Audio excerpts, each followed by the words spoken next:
Okay, everybody, welcome back. Welcome to another episode of Exploring the Lord of the Rings. My name is Corey Olsen, the Tolkien Professor. I am here with my friend Narnian in-game. And I'm just realizing as I'm doing this that I forgot to bring my slides up, so that would probably be handy. Let me do that. We are ready to begin the therapeutic process, well, the therapy and explanation process, really, as Tom Bombadil has gotten them out of the Barrow. We were looking at the confrontation between Tom Bombadil and the Barrow-Wight last time, especially the poem. We'll have a few more words on that at the beginning. We had a couple comments on that on the discussion board this week, so I want to talk about one of those, and then we're gonna run naked on the grass, because that's what Tom Bombadil says you should do. So, all right, there we are. Got my slides now. Okay, so setting things right. Tom Bombadil has come and he has let in the morning sun, which, as we talked about last time, is sort of cheekily from the eastern side of the Barrow, right? Is where Tom approaches it, because, you know, because he can, right? So anyway, let's oh, actually, wait, hang on. First, before I start, really quick announcement. Wanted to remind you that, Text Moot. The next time we have class, it may be too late to enroll for Text Moot. We've had a bunch of enrollments this past week. It's been great. It's going to be really exciting. We're going to have over 50, we're going to have somewhere between 50 and 100 people there. It's going to be super cool. So I hope that you can, if you're anywhere near Fort Worth and you think you can get there on Saturday the 13th, I encourage you to sign up. Go to textmoot.org and you can get all the information and the registration links there. So thank you very much. Everybody who's already registered, I'm looking forward to meeting you and having a great time down at our first little mini conference down in Texas. All right, so let's get back to the Barrow now, or to just outside the Barrow. Well, no, let's return to the inside of the Barrow first. Evan had this really interesting comment that he shared. This is another one of those which is a part of a longer comment, which I had to kind of trim down to fit onto a slide, but this is the gist of it. So, by the way, of course he's referring to Boethius' Consolation of Philosophy, which we talked about in the Mythgard Academy just a little while ago, a couple months back. So if you don't know what he's referring to, that's what he's referring to. But if you don't know what he's referring to, you should totally read Boethius' Consolation of Philosophy, because it is awesome and a hugely influential work, especially for C.S. Lewis, but also for Tolkien. And we talked about that some in the class. So you can read Consolation of Philosophy, one of the most influential works of the Western world, and you can watch our Mythgard Academy discussion of that, and it'll be a lot of fun. But anyway, okay. All right. Evan says, if we turn once more in the poem to "Come never here again, leave your barrow empty," and then the next sentence, "Lost and forgotten be, darker than the darkness," if the white already is darker than the darkness, or everlastingly dark, that would indicate something highly Boethian, would it not? Because for Boethius, the wicked are evil, because, quoting Boethius here, "For if vicious propensity is, as it were, a disease of the soul, like bodily sickness, even as we account the sick in body by no means deserving of hate, but rather of pity, so and much more should they be pitied whose minds are assailed by wickedness, which is more frightful than any sickness." This description, even in the James translation of Boethius, seems apt to describe the Barrow-Wight. Yes, Tom may pity the Barrow-Wight, but could the Barrow-Wight have an incurable condition? Could hell, in short, be a state of spiritual desolation? Would this not make the projected fate of the Barrow-Wight begin to make a lot more sense, as well as certain other figures throughout the lore? Then the barren lands far beyond the mountains, if so, would indeed be a metaphor for spiritual barrenness, more frightful than any sickness, and a place out in the wastes of ruin somewhere, both terrestrial and metaphorical, not near the inland sea, but just out there, wherever out there is. In short, it really wouldn't matter where the Barrow-wight will be relocated, because the Barrow-wight, if this is correct, is darker than the darkness, already no matter where he is. He could be cast into the void, into some runish wasteland, or even remain in the Barrow, though the text says otherwise. It wouldn't truly matter as far as the wight himself is concerned. It would appear to be far more of a matter of getting the wight away where his incurable disease of wickedness can't harm others.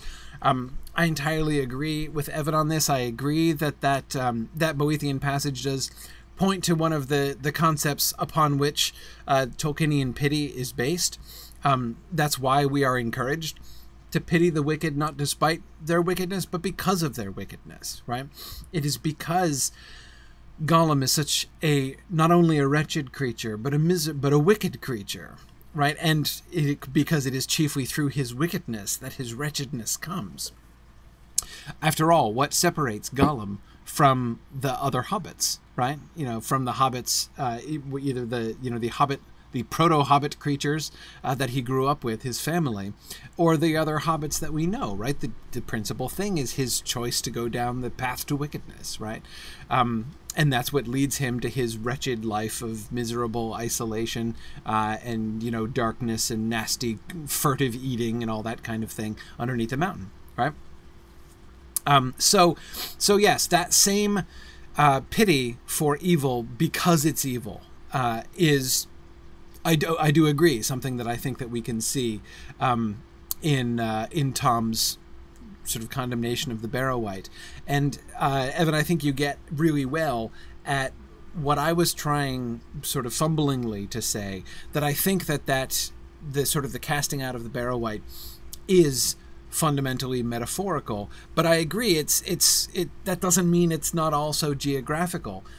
The primary thing that I was trying to get at when I said I think the emphasis is more metaphorical is that I think that if we read that passage and say, far beyond the mountains, if our reaction to that is to try to pinpoint on the map exactly where is the place that this Barrow-wight is headed to, I think we're kind of missing the point, right? I think that's not what it's about.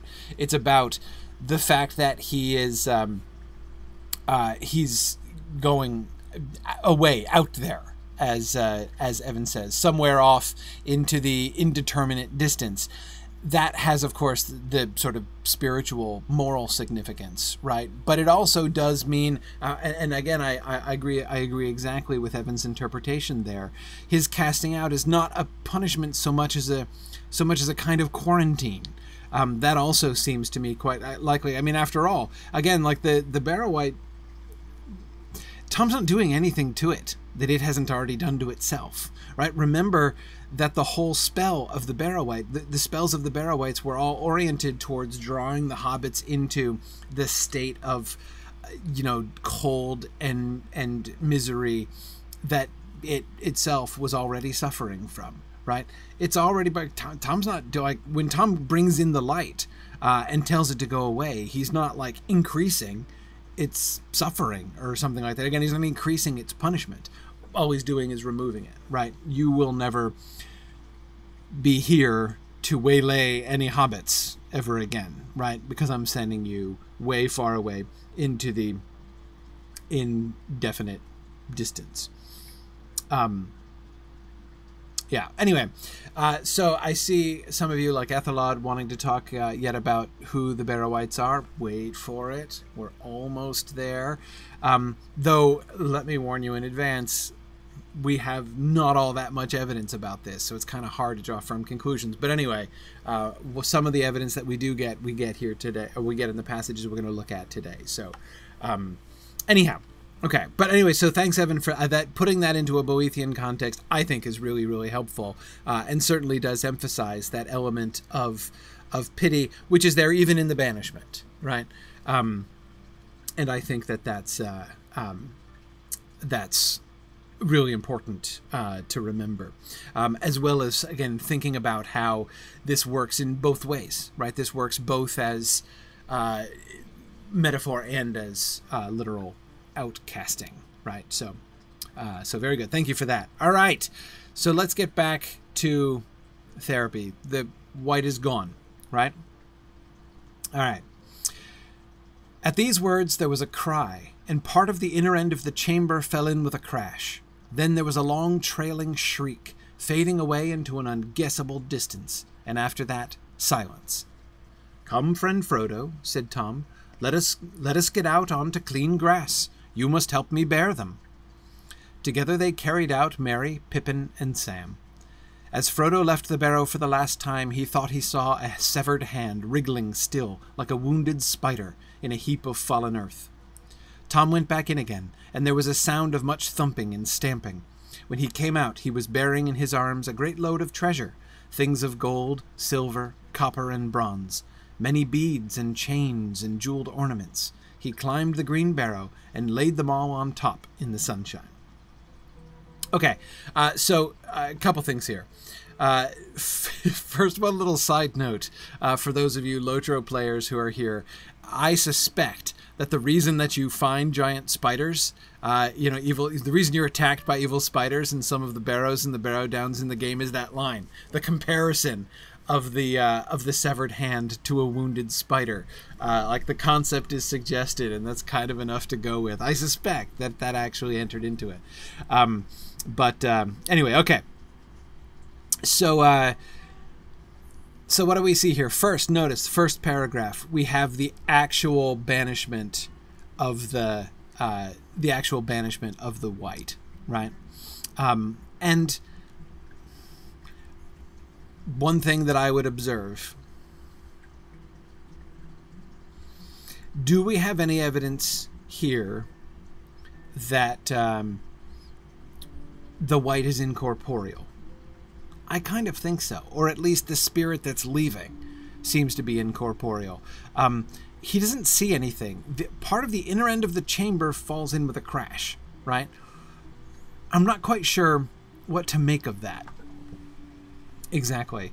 That is the connection between the cave-in on the inner side and because this is not like the cave-in that's caused by Tom Bombadil, Kool-Aid manning the side of the barrow, right? That's already happened, and the light of the rising sun has come flowing in from the east, and so by the inner end of the chamber, I'm assuming that means inner, like on the opposite side from where Tom Bombadil is standing, framed by the sunlight, right?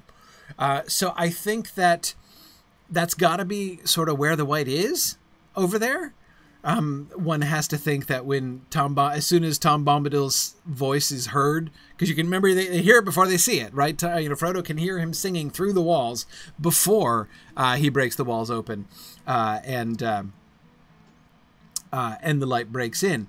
So I suspect that at that point the Barrow-Wight started to back away across the chamber. I would expect him to back away across the chamber. So I assume that the caving in of the inner part of the inner end of the chamber is where the Barrow-Wight is, but I don't know exactly what that means.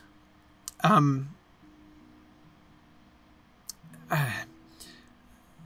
don't know why that part of the chamber falls in. I don't think that when we hear the long trailing shriek fading away into an ungustable distance, that it's like retreating underground. We have no real reason to suspect that the barrow is that large, right? I mean, again, I know the barrows in the game often are the tips of like deep and multi-leveled subterranean excavations, but that is not what I would expect to find inside of one of the barrows actually described in the book. Hrothgar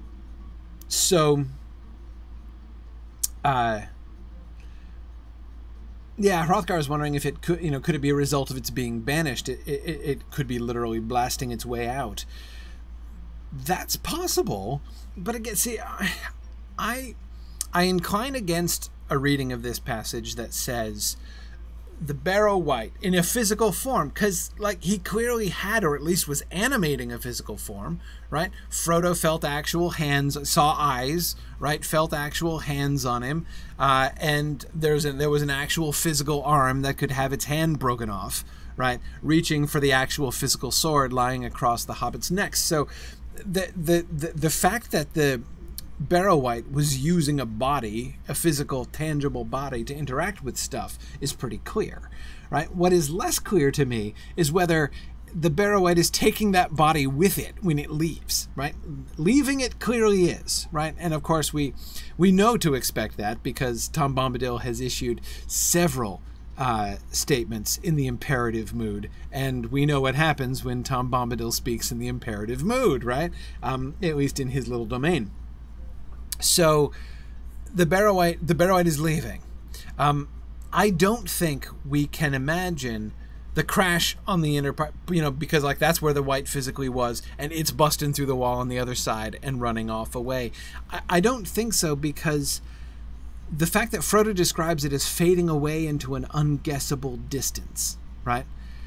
It would be a little anticlimactic if that unguessable distance was just down the hill on the opposite side of the barrow, right?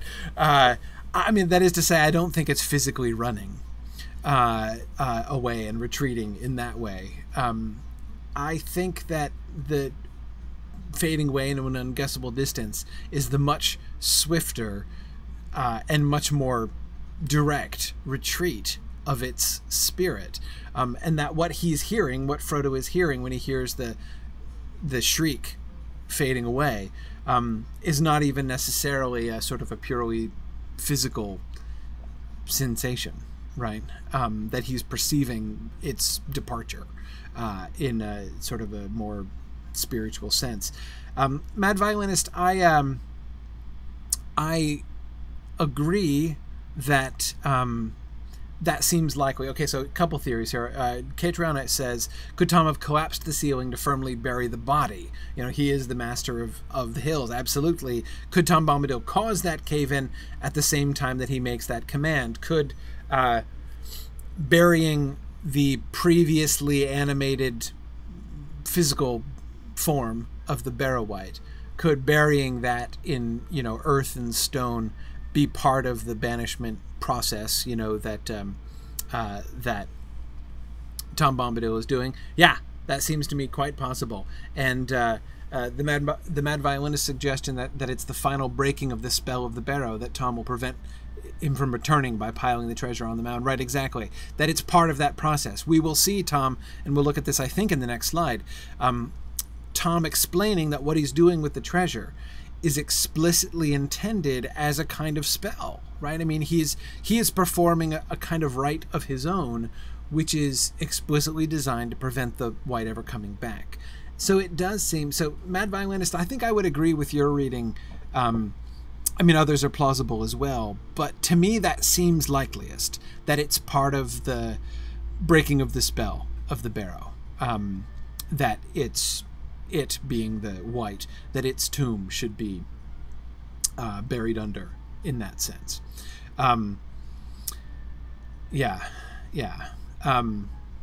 Exactly. JJ says the distance into which, the unguessable distance into which the voice is fading is a metaphysical distance, not just a literal distance as we hear it, as it's sprinting away on its bony little feet, right? That I think is not the thing we're supposed to be thinking of here. Yeah, good. Excellent. Well, that's a really interesting observation, Alruaron. I'm getting a little better at saying your name.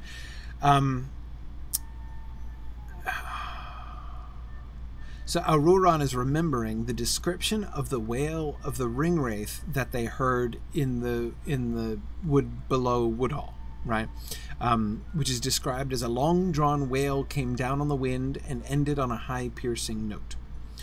And this description, a long trailing shriek fading away into an unguessable distance, it, points out that they don't exactly match, but it does seem kind of similar. Yes, similar, I think. Certainly there is a sense in which they both belong to the same kind of category, right? That is to say, creepy, creepy, uncanny shrieks uttered by evil spirits, right? So yeah, I mean, there's definitely a similarity there. I don't really know what to do with the comparison exactly. I mean, the kind of superficial similarities, that is to say, like the similar kind of pattern of words that's used to describe them, does seem to me a little superficial. I mean, I think that it's, I mean, like, long is used for both of them, right? But that's not, I mean, there are lots of wails or shrieks that would be long, right? That doesn't necessarily kind of connect them. But anyway, I do think it's well remembered, though, because I think that there is that sense with the main connection of Ruaran I would make is, and I'm determined, by the way, to casually and effortlessly say your full name. That's one of my goals. We're a year in and I'm almost there. Anyway, as I was saying, the main connection that the reason I think it's interesting and good to recall that other one here is that both, at the very least, both of them have a sort of spiritual as well as, or perhaps instead of, physical force, right? It's not just about the sound of the Ringwraith's cry. You know, the adaptation of the Ringwraith's cry into the Jackson films was one of my favorite little touches. I thought the shriek that they did worked really well as far as capturing kind of the uncanniness. It's not literally the same, right? Remember, Frodo says there were words in that cry. So what's being described in the book is much more complex than what they depict on the screen. I like the effect that the on-screen scream had. I mean, that kind of like jumping, recoiling from it gives at least a kind of a faint echo of what is described, and I don't know how one would convey exactly the sense that Frodo and the hobbits are said to have, right, in response to that call. But I do think that it's clear, and it will become, of course, much clearer later on in The Return of the King, when that shriek becomes much more common, much more frequently heard anyway, and much more powerful at the same time, that it's not merely physically piercing, right? It does not cause merely physical startlement or discomfort. It has an oppressive spiritual effect.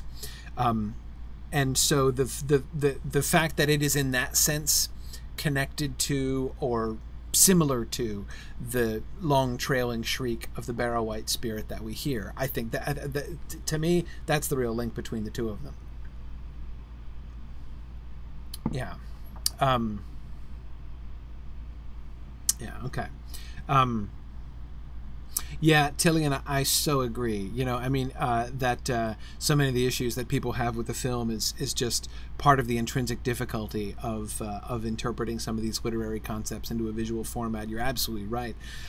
You know, a lot of people at the time especially, got a little bit impatient with Christopher Tolkien for the statement that he released. I don't know how many of you remember this, but the statement that he released, wherein he famously was like, I think that my father's books are particularly ill-suited to film adaptation, and so I don't support the project, and I think it's a bad idea. And everybody, he got kind of pilloried for that. I mean, basically, he was kind of depicted by many as just like, oh, look at Christopher Tolkien, the old fuddy-duddy who, you know, doesn't have any truck with this newfangled, you know, moving picture thing, right? I mean, there was kind of a lot of that in response to Christopher Tolkien's comments at the time, back in the 2000s. But he also kind of does have a point. There is a lot in these books that is really hard to do, because a lot of it that relies upon effects that are created in ways which are really particular to this medium, right? You know, film can, you know, a visual adaptation can create different kinds of effects and in different ways. There are other things that it does especially well, that books can sometimes do less well, but they're not the same things, right? And so there are ways in which it's very difficult, and some really, really big challenges. And there are many ways in which I think even some of the the kind of clumsier techniques. And I would include this, the Nazgul Shriek, even though, as I said, I loved it. I thought it was really effective. But it's still like a really effective kind of approximation, right? It's still obviously a transposition. You know, there's that sense of the Ringwraith scream in the book is to the Nazgul Shriek in the film as like an orchestral performance is to a, you know, piano adaptation of that same symphony, right? You see what I mean? I mean, it's like not, it loses something, but they still do capture something. So,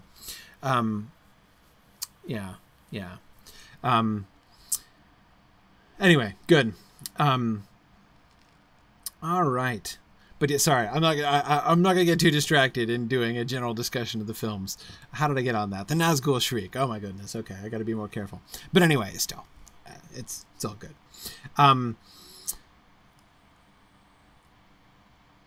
Okay, Ethelwad is asking, what reason would the Barrow-White wail, except to sort of announce its end? Yeah, I mean, I don't think it has much of a choice exactly. I mean, I don't think it's being compelled to wail exactly, but I think it's just sort of a spontaneous expression of its rage, frustration, anger, despair, all of those things that we saw in it already, right? You know, in its attitude towards the warmth and the light and life and all those things that it no longer has and now hates and envies and now is being evicted by them and is, and also anguish, JJ. I think that's also legitimate. Yeah. Good. Okay. Let us get out on to clean grass. You must help me bear them. One small little point here. Where are they going? They're going on top of the barrow, right? That is, I think it's important to remember that the Barrow and the Barrow-White don't like desecrate the land, right? This is not, the barrow itself, the hill, the barrow, the mound even, which is the whole purpose of it is to have it's not evil intrinsically, right? The grass that's growing on the roof above Frodo's head is perfectly natural, wholesome grass, right? There is nothing evil about this particular domain. I think this is a good thing to remember, especially in light of the way that we think about because we talked before about the, you know, past the barrow on the west side, right? Which could lead to the suspicion that, like, oh, because like the east side of the barrow is cursed or something, right? That it's just like an evil place. It's not that it's an evil place. What they're talking about, what he's referring to, is the sort of the power and authority of the white itself, right? It's not about the place. It's not an evil place. In fact, it's going to be a healing place now that the fog, which was a product of the spell of the Barrow-White, right? So, you know, so basically now that the Barrow-White is gone, the Barrow-White and all of its power and influence are removed, and all you have left is the sun shining down on green grass on a nice tall hill. It's all good, right? And I don't think it's good because it's been cleansed by Tom Bombadil exactly. I mean, it has in a sense, in that because he's evicted the white, right? So it's not like he's unconnected with it. But he didn't have to hallow the grass. All he did was remove the pall, like blowing away the fog, and then the sun comes, right? That's all. In a sense, that's kind of all he did. And I think that's important. And Gilgonthir, yes, this is one of the reasons why I'm thinking of this. One of the reasons why I find this particularly interesting is that we do see places where the evil that has been residing in a land corrupts the land. Whether it's something like the desolation of Smaug that we saw in The Hobbit, or of course the even more dreadful desolation of the land in and around Mordor. Which, Gilgonthir, you're right to say, we're told is never going to be clean. Right? There will be places where stuff will just never, ever grow again. Or it will take, you know, the whole land will have to change before that will ever happen. So, yeah, exactly. Yeah, Marianne was thinking of Mordor as well. So, but yep. So the Barrows aren't like that, right? The Barrow-wights have not twisted the land itself. Yeah, good. All right. So they carry them out. The severed hand. Yeah. Oh, yeah. So what's your name? Skirk7x on Twitter. Yeah, you're right to point to the pointing to the passage of Shelob as something which is just not represented in the film. Again, that's something that's really hard to capture. You can do a great job of making a really huge, scary, horrifying spider on screen, right? You can make the fight between Sam and Shelob work really well, and it was pretty good. I didn't love it, but I didn't hate it either. I mean, I thought there were a bunch of things that they accomplished effectively there. But yeah, I mean, the whole paragraph that begins with "their age long she had dwelt," right? How are you going to convey that? Unless you're going to have somebody explain it laboriously in exposition, right? Which works in a book, but does not work so well on screen. Anyway, good. Yeah, good. Okay. I have a feeling there was one I skipped there.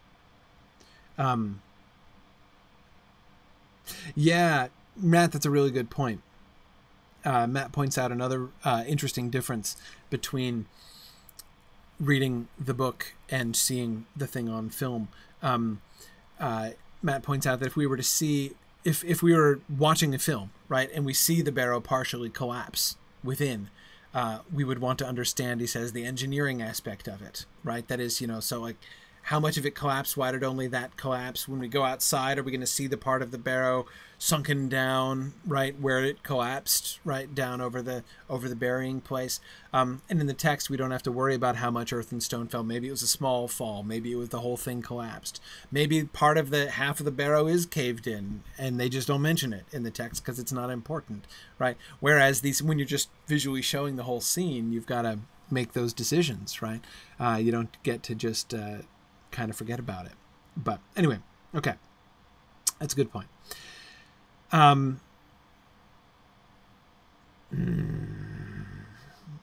couple of you are asking me about the implications of the non-corruption of the land around the barrow. Does this mean that it's an evil that is either unlike Sauron's evil or just of a much lesser stature? Is it Blue Wizard is asking, is it a reflection of the strength of the evil or the length of time it was there? I'm going to punt on those questions. Or rather, I'm going to judiciously delay answering those questions because we can't make a comparison with stuff we haven't looked at yet, right? So what I will say is, let's keep the barrow in mind.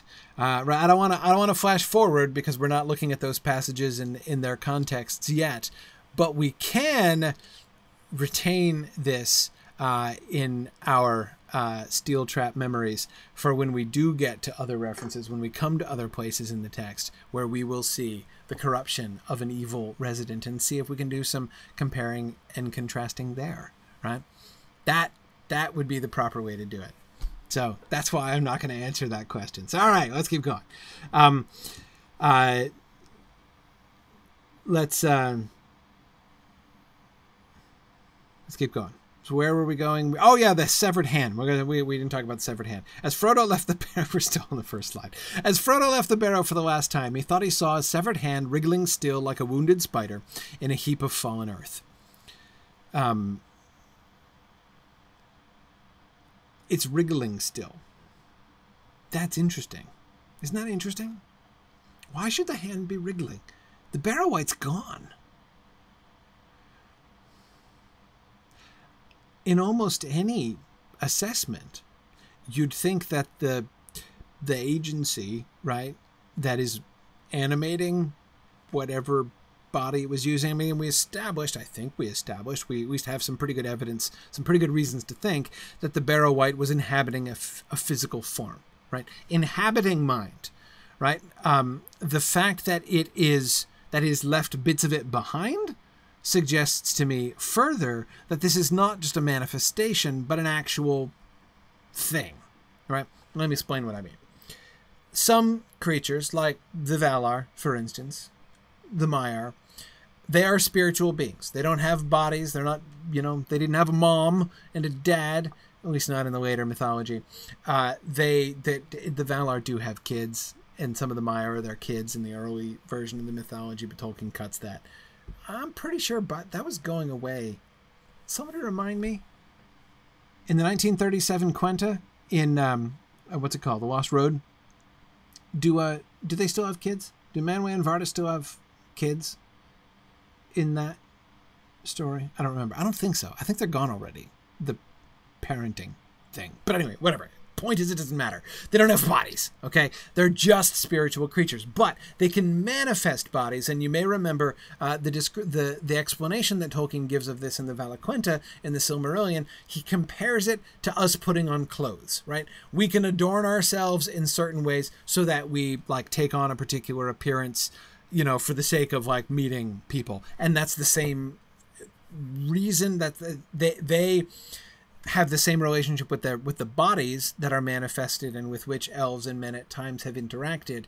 They have the same interaction with those bodies as we have with our clothes, right? It's just raiment that they put on, and then they take it off if they want to and go unclad, meaning they just wander about the world as invisible spirits that don't have bodies. Yes, it's true, Fourth Dauntless, that in those bodies, it is possible for them to procreate. Melian did, right? We know that that's certainly possible. And not to mention, there are others who did, right? Like much more grossly Ungoliant, speaking of Shelob, as we were just talking about. Anyway, they can put on but the point is, those bodies are not intrinsic to them. They're a sort of a manifestation that they choose, right?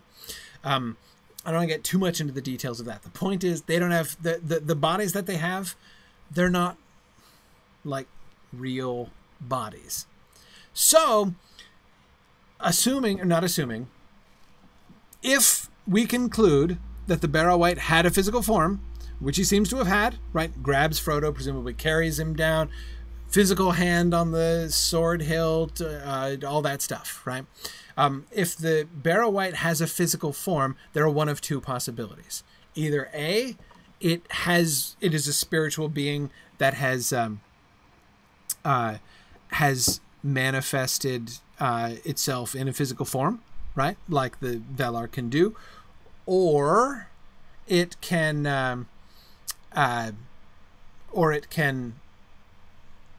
could be animating another body, like the body of something else, right? That's much more unusual. We don't see that kind of thing happening very often at all. But it's possible.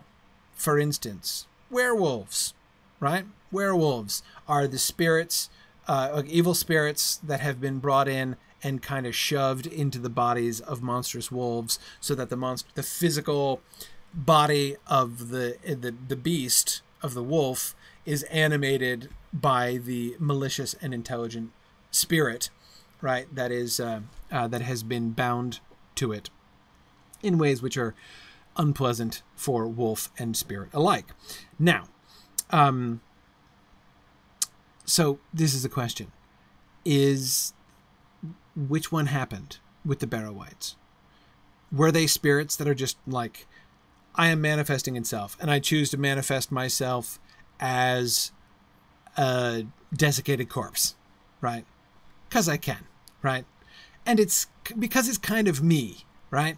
You manifest yourself. It's like a manifestation of your self-image, right? Well, that's its self-image, right? That's what it is.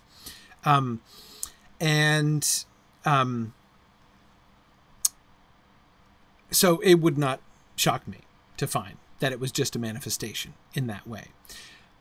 But if it's just a manifestation, why would its hand still be there after it's run away, right?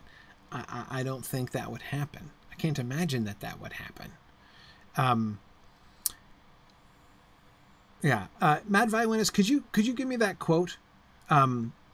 That passage. I was just thinking about that passage you were referring to. It's from Tom Bombadil's stories, right? If you could just quickly type in that sentence, I'd appreciate that. That'd be helpful. Okay.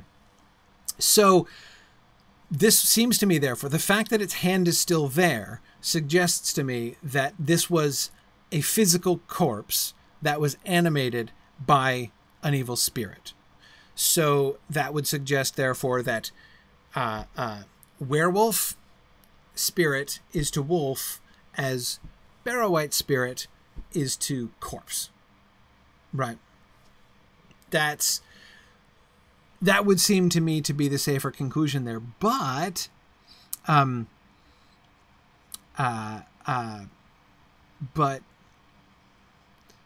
why is it still wriggling? I don't understand why it's still wriggling.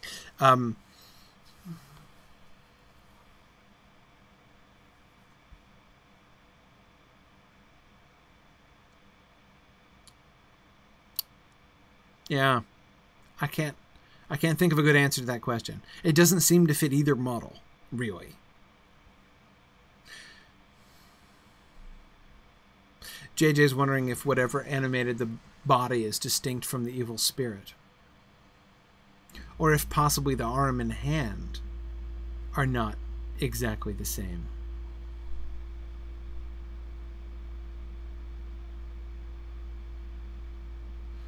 Yeah.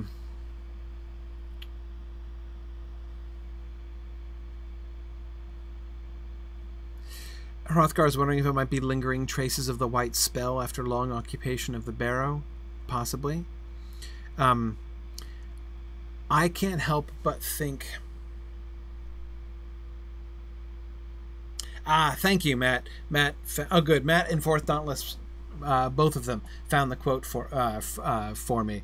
The quote was, "A shadow came out of dark places far away, and the bones were stirred in the mounds." Yes. A shadow came out of dark places far away, and the bones were stirred in the mounds. That's, again, that's from Tom Bombadil's stories about, as he goes back over time, right, what he's seen there in that area. So the stirring of bones does so. The shadows come. So the spirits, the shadows, the evil spirits, have entered the Barrow-Downs. They're immigrants, right? They're not natives. So this is definitely not dead folks spontaneously rising. This is not like a Pet Cemetery situation, right? That seems explicitly clear. These spirits came in from out of town and they stirred the bones, right? They stirred the mounds. So that certainly seems to suggest that these are bodies, bones, skeletons being invested with animation and power by these spirits that are coming in, right? Okay. Yeah, Hrothgar is saying that he thinks we'll see from Tom's actions that the Barrow-Wight is gone, but there's still a cleansing need to banish the last traces of its presence. Yeah, and Hrothgar, here I'm reminded also of the discussion last time we had about the hand, right? The significance of hands, both in the Barrow-Wight's song, and of course in the physical enactment of the ritual that it was attempting to enact, right? And the way in which the hand seemed to be connected with power, with authority, right?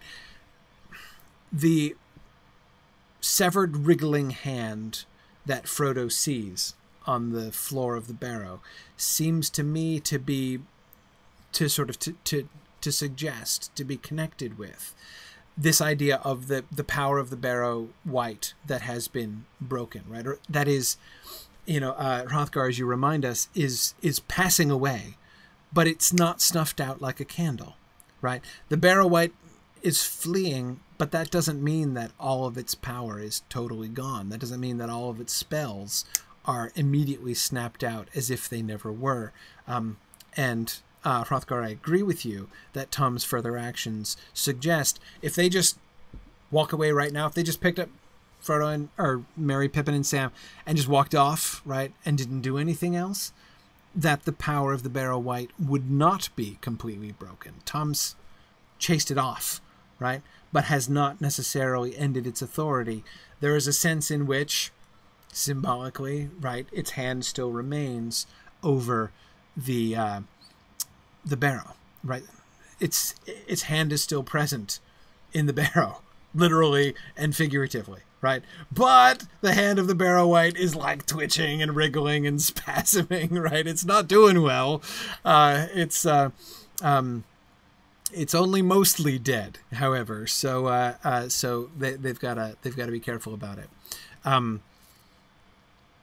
Yeah.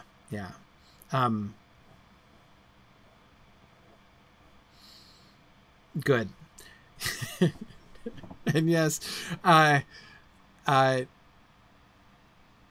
Stephen Walters, I think. Stephen, it's not wholly unlike chickens running with their heads cut off, which, by the way, I can personally confirm does in fact happen. Lived on a farm when I was a kid. We slaughtered chickens one time. One did in fact get away. I was indeed chased around my own backyard by a headless chicken spurting blood out of the stump of its neck at one point in my life, which was actually kind of funnier than it sounds. Yeah, that totally happens. But again, I think here the point is not necessarily like naturalism, right? I don't think that that's the point exactly. Again, I think it's I think the significance of that is more emblematic. That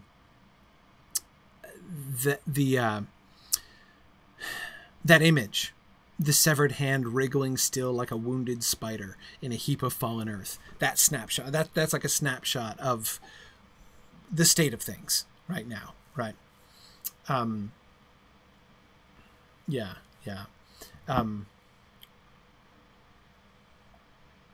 Good. All right.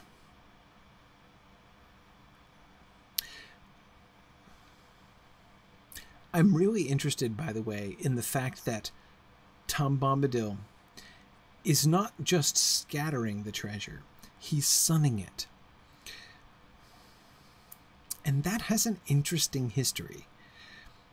I don't know how much of that history is relevant, but it's interesting.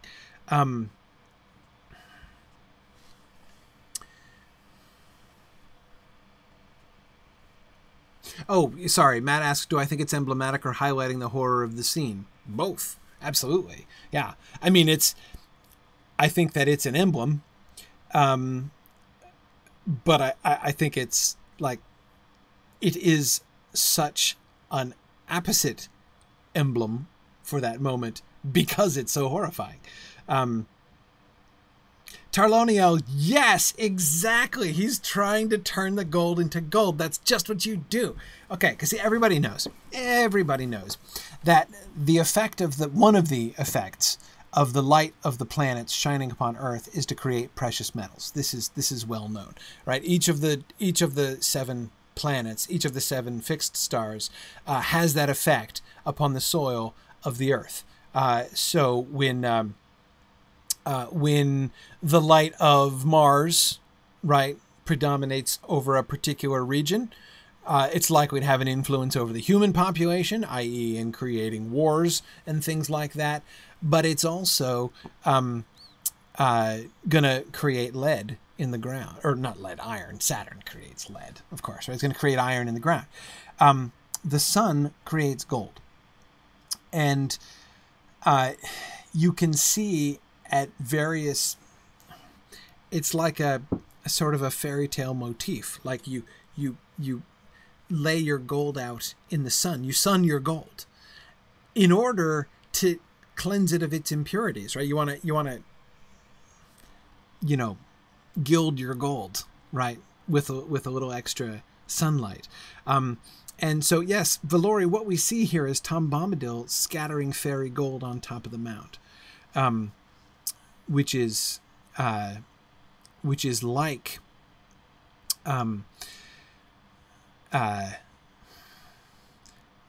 the Barrow Mound, which is like a fairy mound. It's not exactly a fairy mound, but it has some similarities to a fairy mound, right?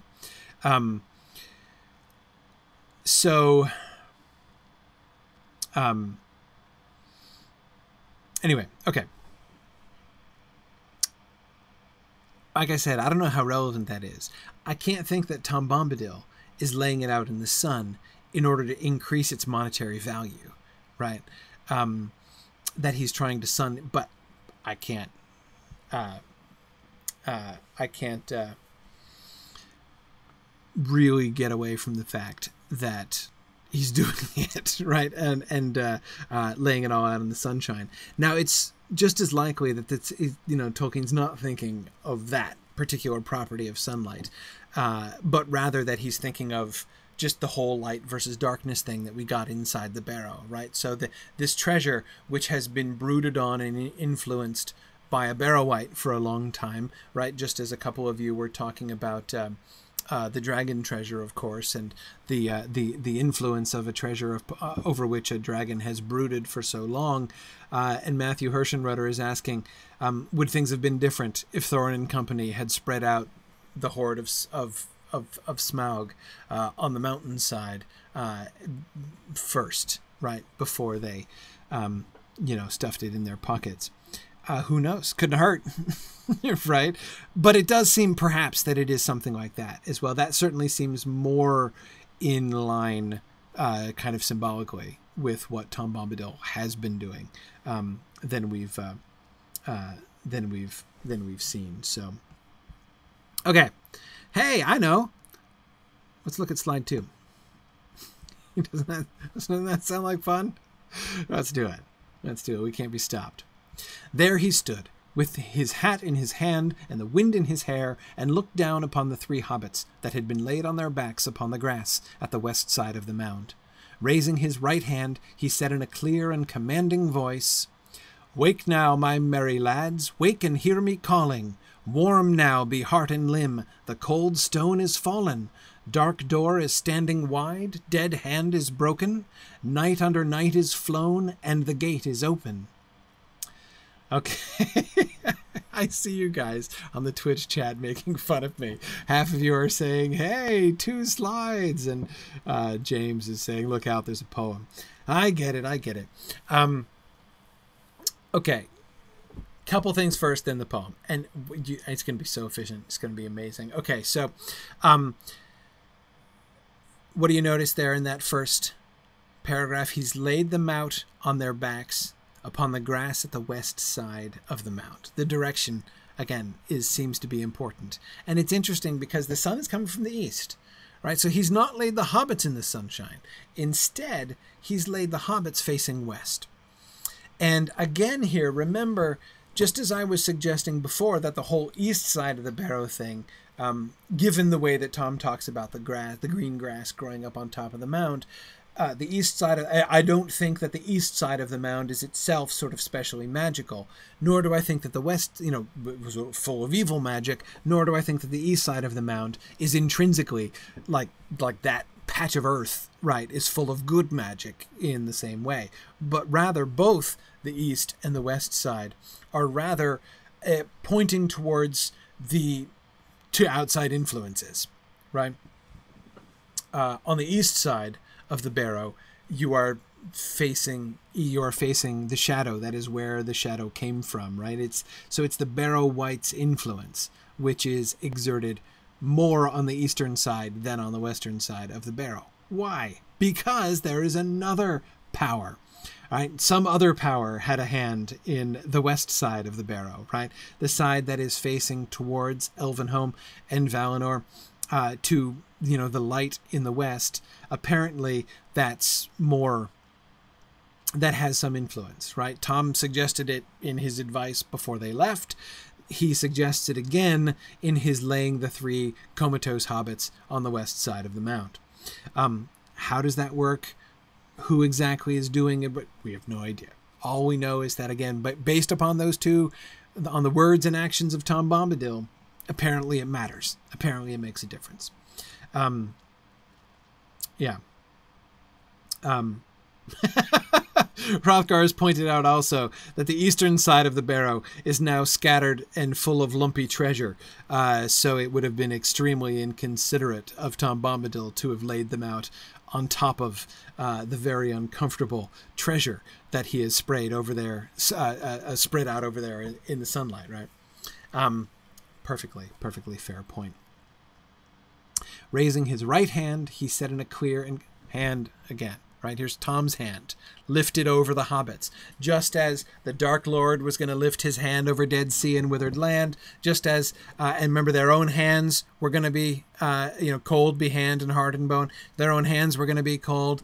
The hand of the White was reaching over them, right, to grab the sword and cut off their heads. And now Tom raises his hand over them, and of course talks about the hand, dead hand is broken. That's literally true, right? When Tom says it, it's clearly metaphorical, and yet it's almost amusingly literally the case.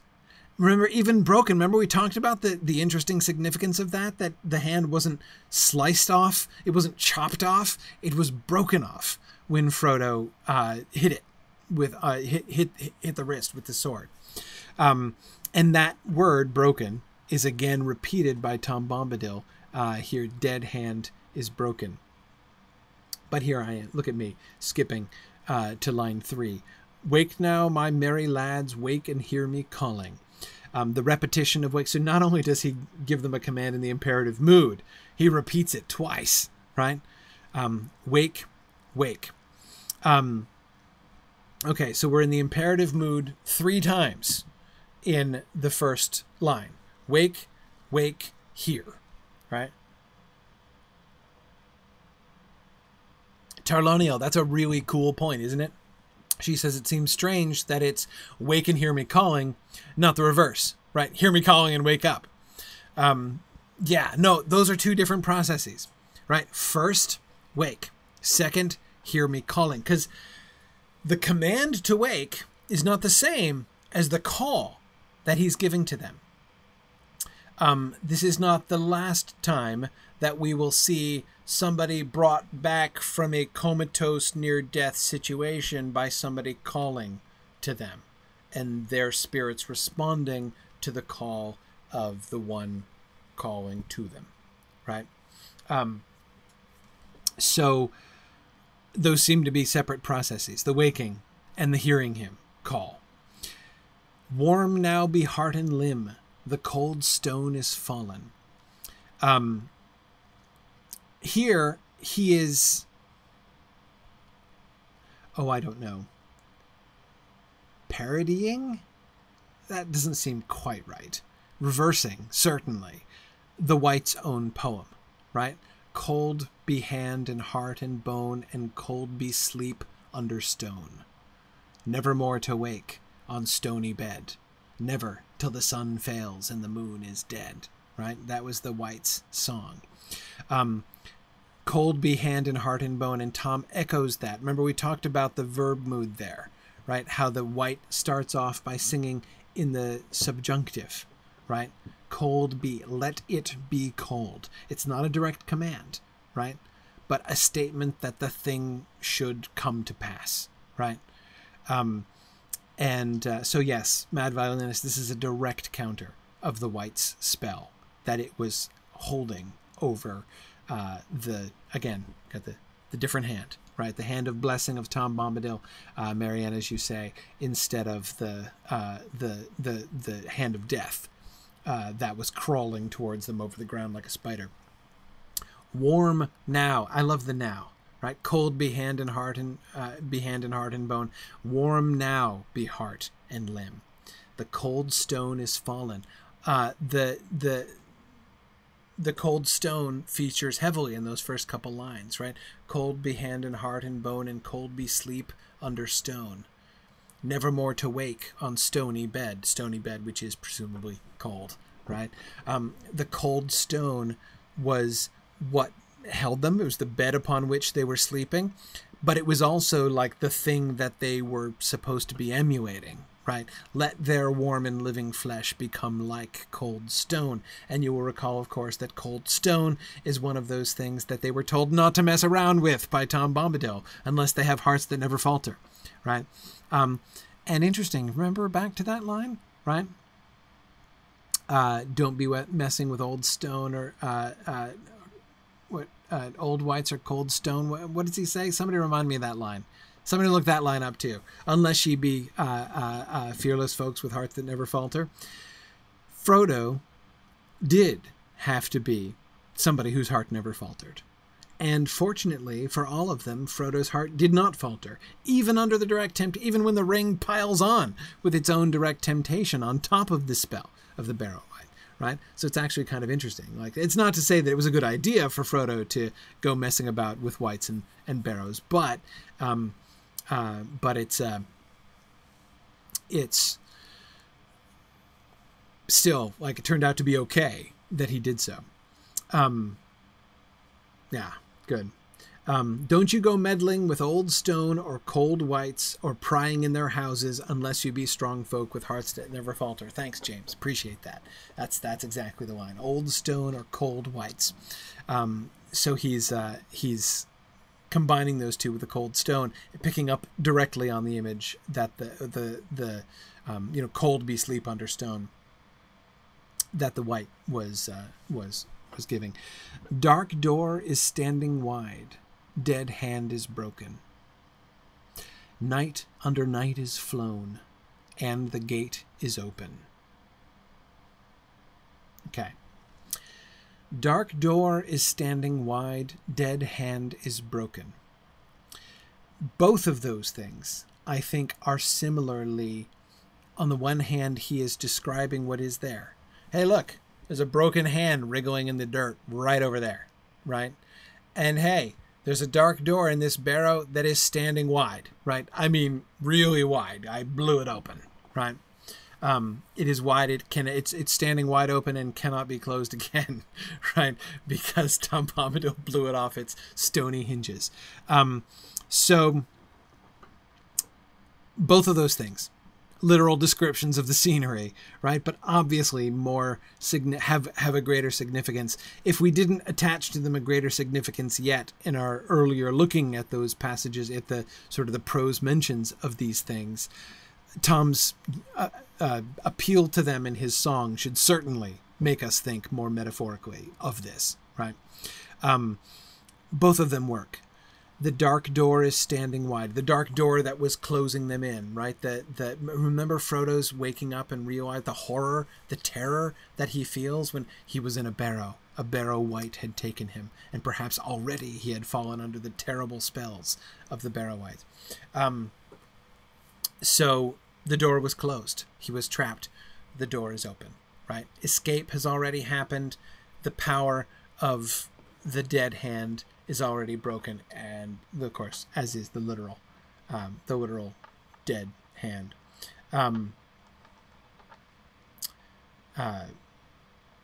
Yeah, good.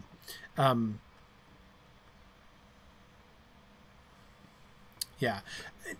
Brandon, I think it's a really good point to remember.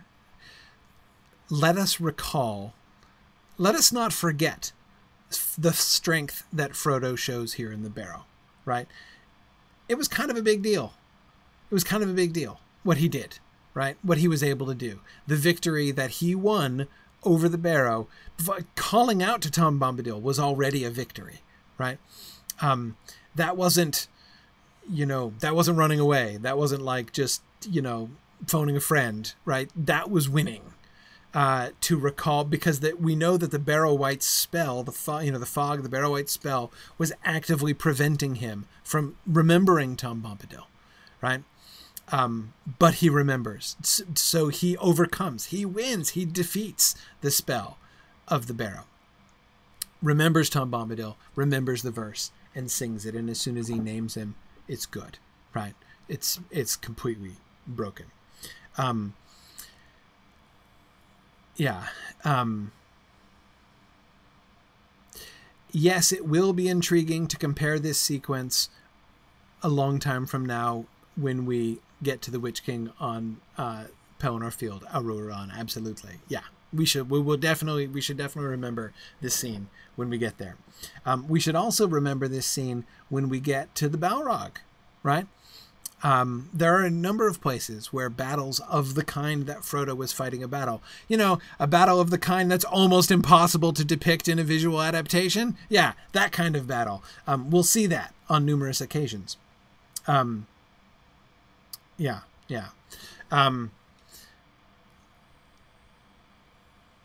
Yeah, good. Okay, so Dark Door standing wide, dead hand is broken, and now the really tricky line. Night under night is flown, and the gate is open. Now, as one of you was asking about Dormouse, yeah, you're absolutely right to notice night and gate are capitalized. That's a big deal, right? That means something in particular. So night under night is flown. Now, the is flown gives us a hint, right? We know who he's talking about. Night under night is flown. It's the Barrow-wight that has flown, right? And what does flown mean? Careful. This is a quiz. When Tom Bombadil says that it has flown, what does it mean? Paraphrase that. Yes, fled. It means it ran away. It did not sprout wings and flights. It's going to be important later. Okay. Anyway, night under night is flown. It's the Barrow-wight, obviously, that ran away. So he's, ran away very fast. It would be my translation. Fled is a much better translation than the one that most of you gave. And mad violinist, exactly. Especially once we have the kind of the key to the first half of that line, thanks to the verb, right? There's only one dude who's just flown away, right? And it's the grave dude that just flew away. So we know he's talking about the Barrow-wight there. So he characterizes the Barrow-wight as night under night, which of course also rhymes with white, which is also helpful. Okay. We should remember exactly as the mad violinist was just remembering, darker than the darkness in Tom's song to the Wight, right? When he evicts the Wight. Out into the barren lands, far beyond the mountains, come never here again, leave your barrow empty, dark, lost and forgotten be, darker than the darkness. He's called the Wight darker than the darkness, and now he's characterizing the Wight as night under night is flown.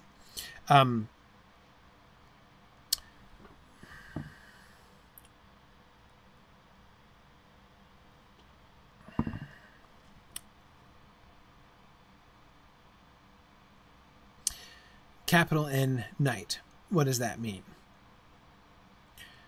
One suspicion is that it means something kind of like shadow with a capital S, right? You could read night under night, capital N, as a shadow under its great shadow, right? A lesser spirit of evil that has been deputed by a greater evil spirit, right?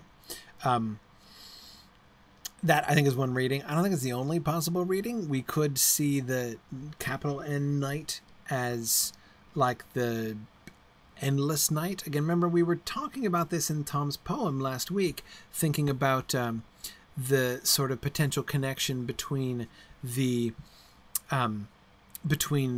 Barrow-wight and the void itself, right? That it is darker than the darkness because the void is just empty, right? Whereas it's an actual perversion of light. It's like Ungoliant's unlight rather than like a mere emptiness, right? Or a mere lack of light.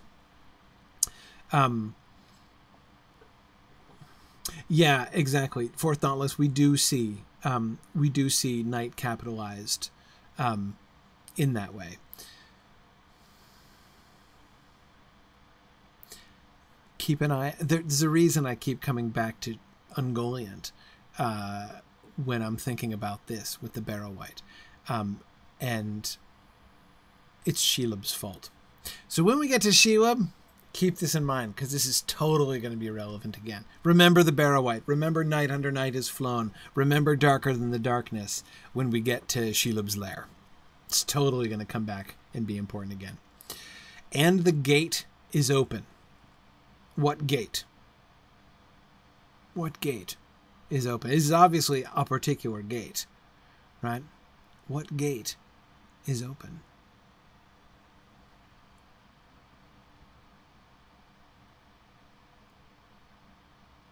And what does it mean? Well, the hint to this, I think, even if we don't know our Silmarillion very well, is take that line back up from that line a second, right? I zeroed in immediately on the verb flown, right? Identifying that with the Barrow-wight, which just fled, right? And then thinking of night under night as so night under night is flown as meaning, paraphrased, the Barrow-wight just ran away, right? And I do think that half line does mean that, but hang on, take a step back, right?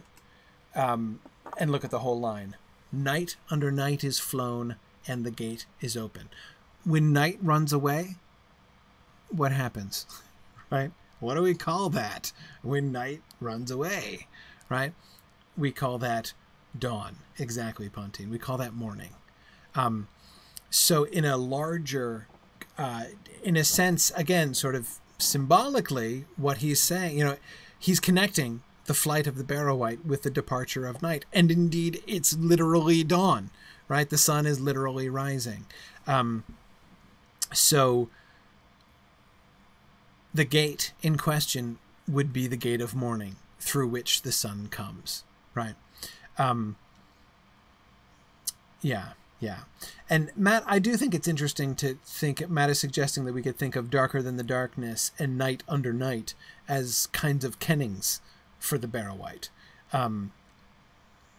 Alternate ways of naming a Barrow-wight and not summoning him back by calling his name, right? So you're speaking of him, but you don't want to speak his name and call him back, right? Because goodness, if Tom Bombadil calls somebody's name, it's going to come, right? So is he speaking deliberately, indirectly of the Barrow-wight?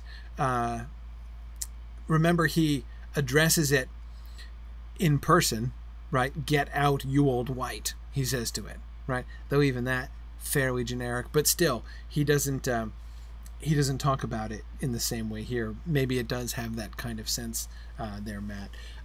But yes, Matthew Hirschenrudder says, day has come again. Absolutely. And that, I think, is another perfectly fair paraphrase of that entire last line, right? The night has passed. The day has come. That's what just happened here. Of course, it's literally what just happened. It's also on a couple different levels. Metaphorically, spiritually, what just happened here, right? I say on a couple different levels. Two, obviously, right? One, the evil influence of the Barrow-wight has now departed. Its spell has passed away. And so the passing away of the spell of the Barrow-wight is like the dispersal of the fog. It is like the passing of night and the sun rising and the day breaking in, right? That's one sense in which that works metaphorically. The other sense is for the hobbits personally, right? They have been immersed in night, right? Under the influence of the darkness. They have been experiencing a night of their own. They've been plunged into darkness, into this unnatural sleep, right? Wherever they have gone. But now the gate is open. They've been set free. So it's not just that the light has come in, which suggests that they're lying passive and the light is coming in on them. The gate is open and they can walk through. He's calling them to walk through the gate and emerge out into the light and come. So it's like the gates of morning are open and Merry, Sam, and Pippin are supposed to walk through the figurative gates of morning, right? So it works in that sense too. And good, absolutely, Fourth Dauntless. I was just going to remind us of that line in Tom's earlier Banishment poem. When he banishes the wight, he refers to where gates stand forever shut, right? The wight is not going to be able to escape from the banishment, right? The hobbits are being invited to walk through the gate, but they have to do it. He's not going to come in after them, right? He's going to open the gates, and he's going to command them to wake, and then he's going to call to them. He's going to tell them to hear him. Notice he doesn't give them a command to come, right?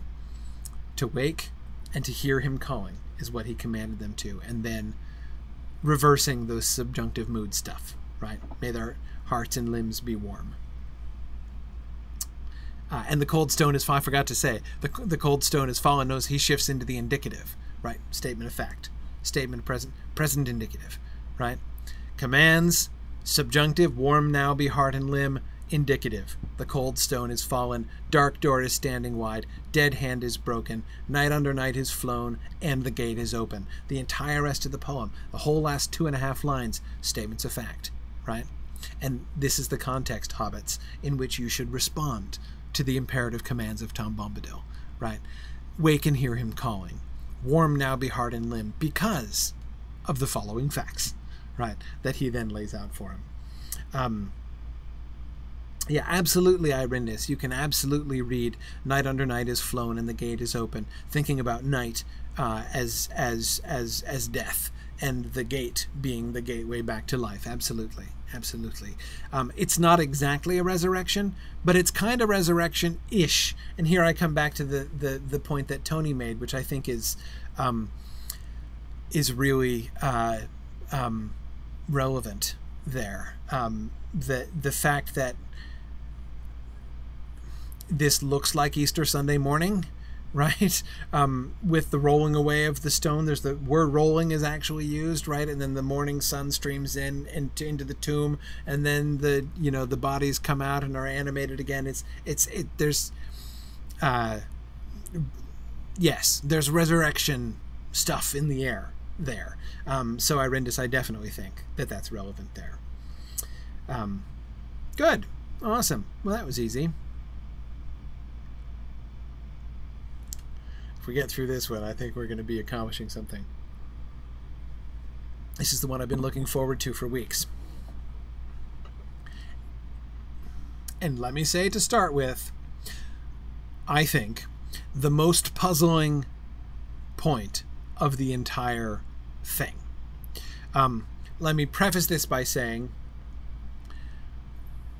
to this point, things seem to be relatively clear. I think the evidence that we've seen suggests that the Barrow-wight, as a specimen, is an evil spirit which has inhabited and animated the largely skeletal bodies of the dead.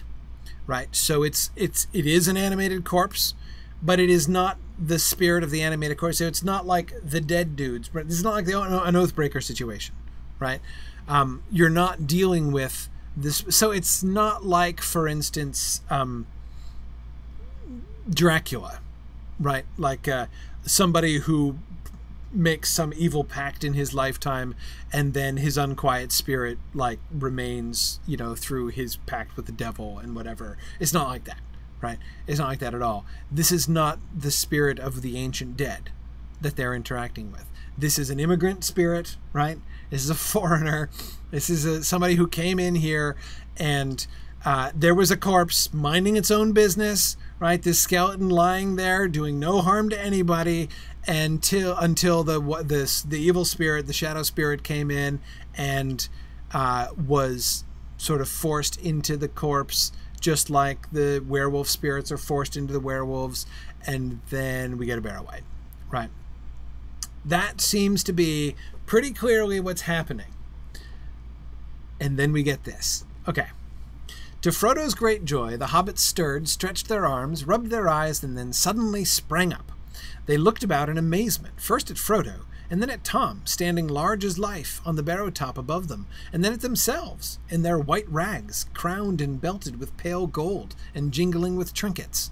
"What in the name of wonder?" began Merry, feeling the golden circlet that had slipped over one eye. "Why am I wearing a crown?" Right? Then he stopped, and a shadow came over his face, and he closed his eyes. "Of course, I remember," he said. "The men of Carn-Dûm came on us at night, and we were worsted. Ah, the spear in my heart!" He clutched at his breast. "No, No, he said, opening his eyes. What am I saying? I've been dreaming. Where did you get to, Frodo? I thought I was lost, said Frodo, but I don't want to speak of it. Let us think of what we are to do now. Let us go on. Okay.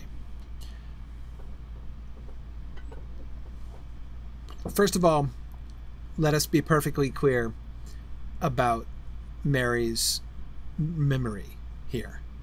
What is he remembering exactly? Can you place the memory that he had? The key there is the men of Carn-Dûm came on us at night, right?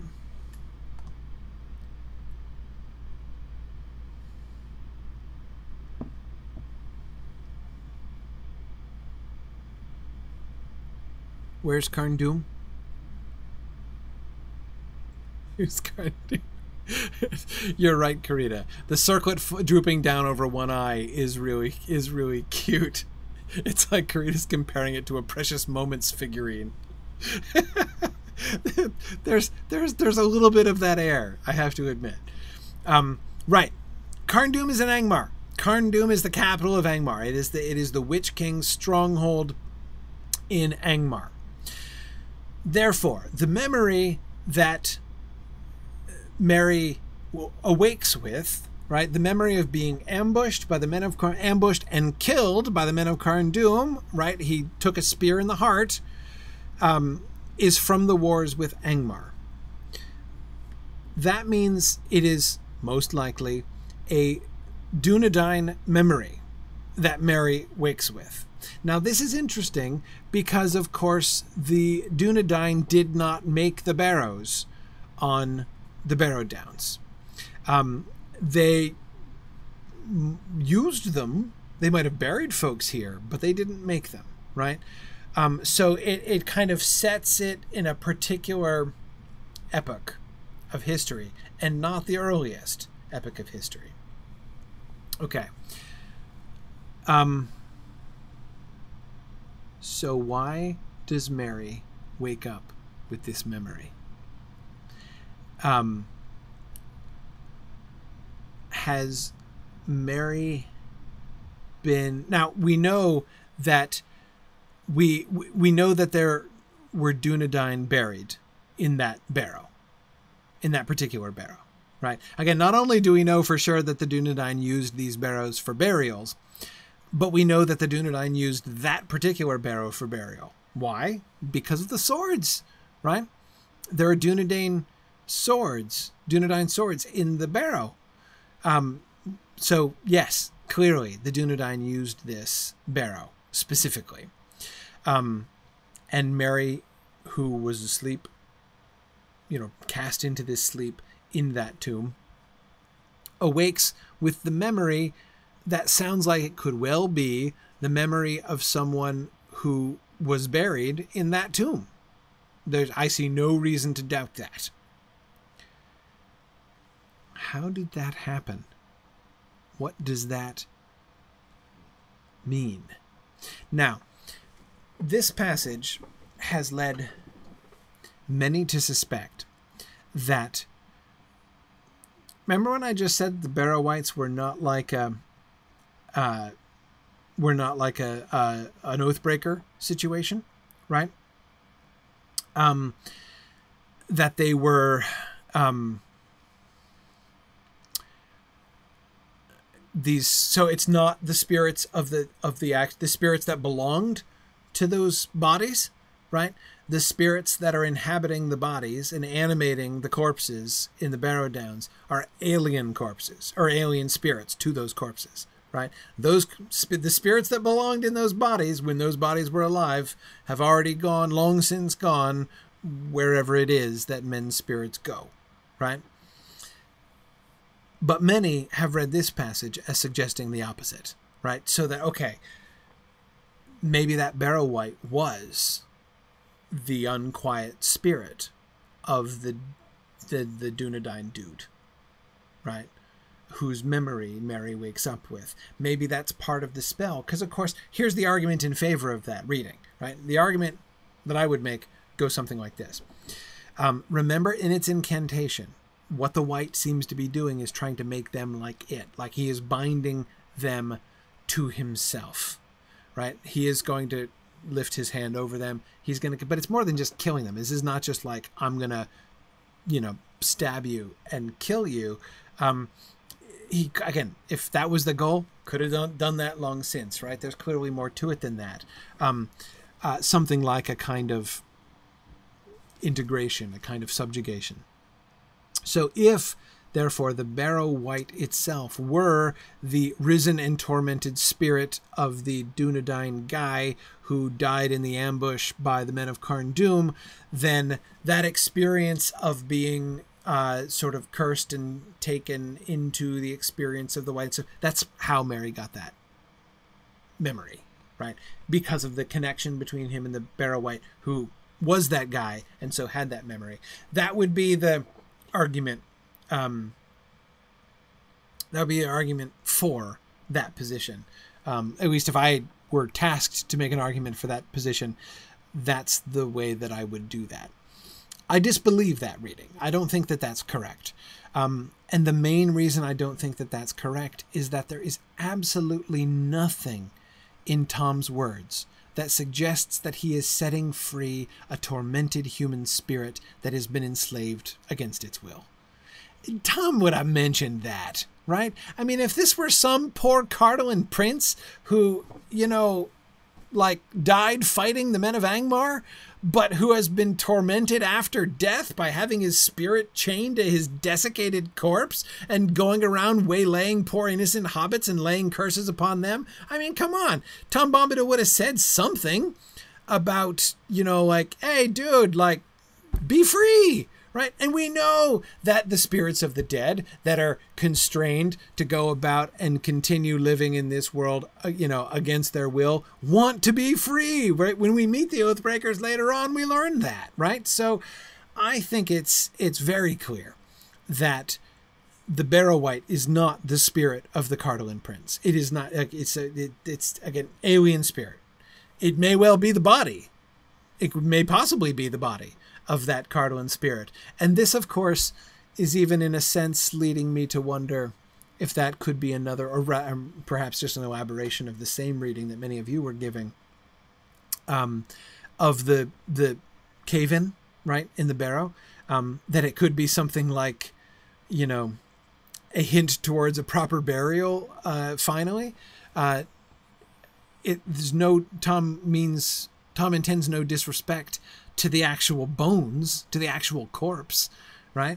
The corpse has been hijacked by that evil spirit. He banishes the evil spirit. He doesn't liberate the spirit that's in the body. He banishes it. He kicks it out, right? And then seems to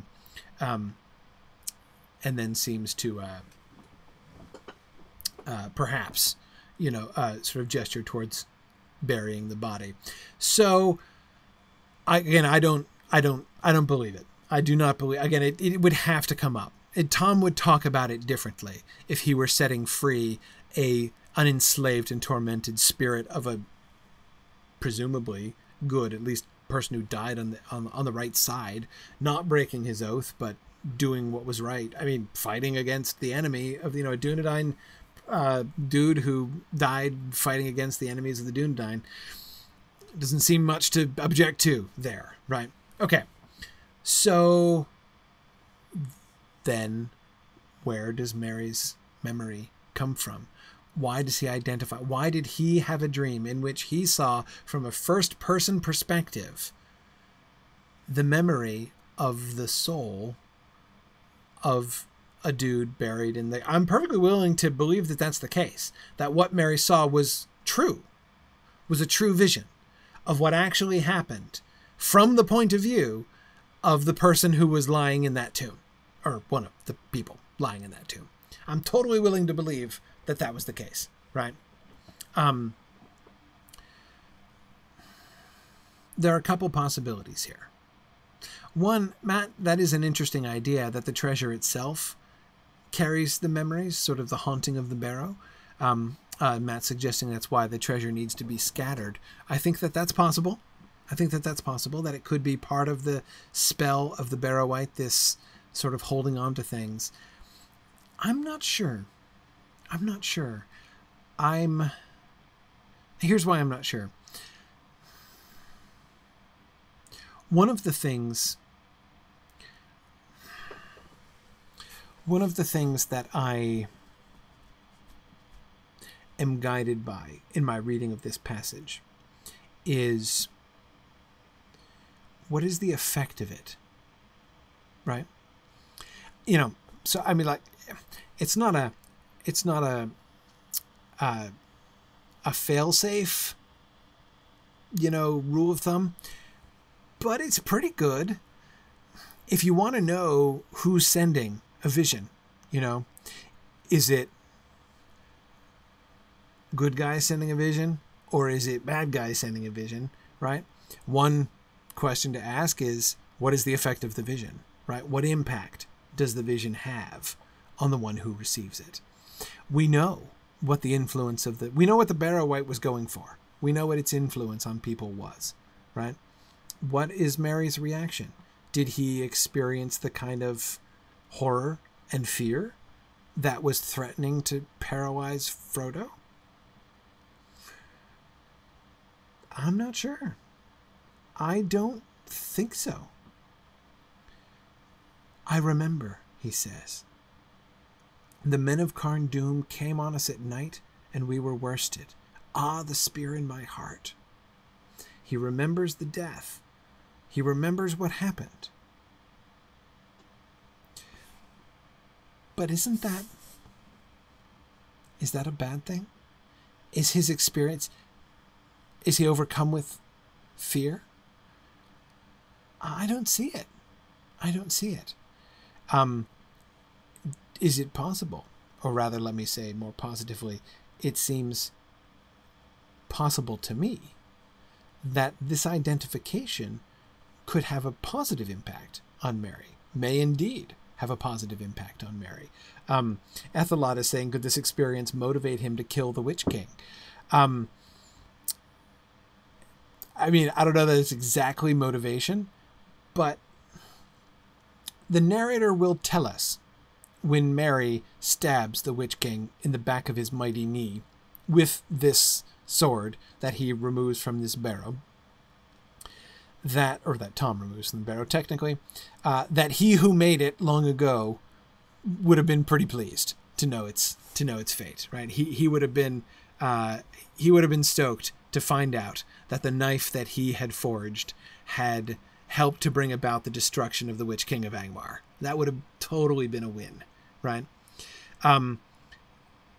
It's interesting to me, therefore. Now, again, that's what the narrator will tell us at that time. He'll be remembering the person who made it, the person who forged it thousands of years before. But I can't help but think of our friend, the Prince of Cardolan, or whoever it was, right? Our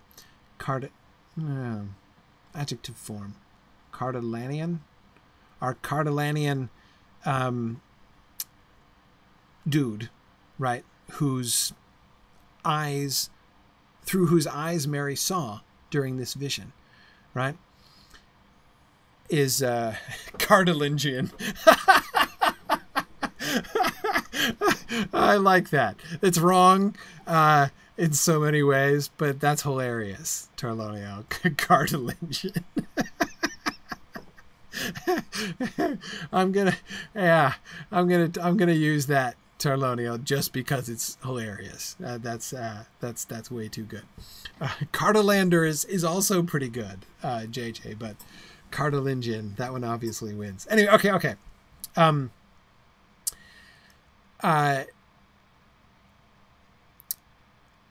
Yeah, so okay. I'm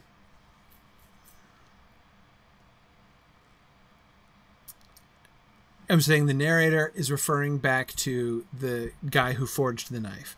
But you know who else would be pleased? Like the dude whose memories Merry briefly shares, right? That oh, that person, you know, like I kind of like the idea that here's Mary on on Pelennor Field being all like, this is for me and my Cardolingian friend, right? This is in that, like, Mary avenges the death of the guy whose memory he briefly shares. You know, that doesn't seem bad to me. Even just the fact that Mary will now retain, though he seems fairly quick to brush it off, but he has been given, anyway, he's been given this sympathy, this memory of the, I mean, who remembers, which of the hobbits remember the people of Cardolan, right? I mean, nobody remembers the people of Cardolan, right? Even the Dunedain, I mean, like, they're the people of Arthedain. I mean, like, you know, Aragorn remembers that the people of Cardolan exist, but I mean, nobody cares about the people of Cardolan and the deaths that they died fighting against Angmar, right? But Mary now knows, right? And Mary, of course, is going to go on to avenge them awesomely, right? So again, I think this is why I can't be comfortable with the conclusion that this memory that Mary has been like afflicted, you know, inflicted on him by the Barrow-wight. It doesn't feel that way. So what else could it be? Right. Oh, JJ, that is interesting. You're right, of course, that Buckland is closer to Old Cardolan than the rest of the Shire as well. It's over on the Cardolingian side of the river. Definitely. Yeah. Okay. So then, if it's not inflicted on him by the Barrow-wight, where does it come from? How does he get it? If that passage is not the key to the actual identity of the Barrow-wight, as I don't think it is, then where does it come from? And I think the key word that gives it away is dreaming. I've been dreaming, he says. We have precedent for that. We know all about dreaming, right? We've talked about lots of dreams. Remember, Frodo, when he was in the house of Tom Bombadil, what was he having? A current events dream, right?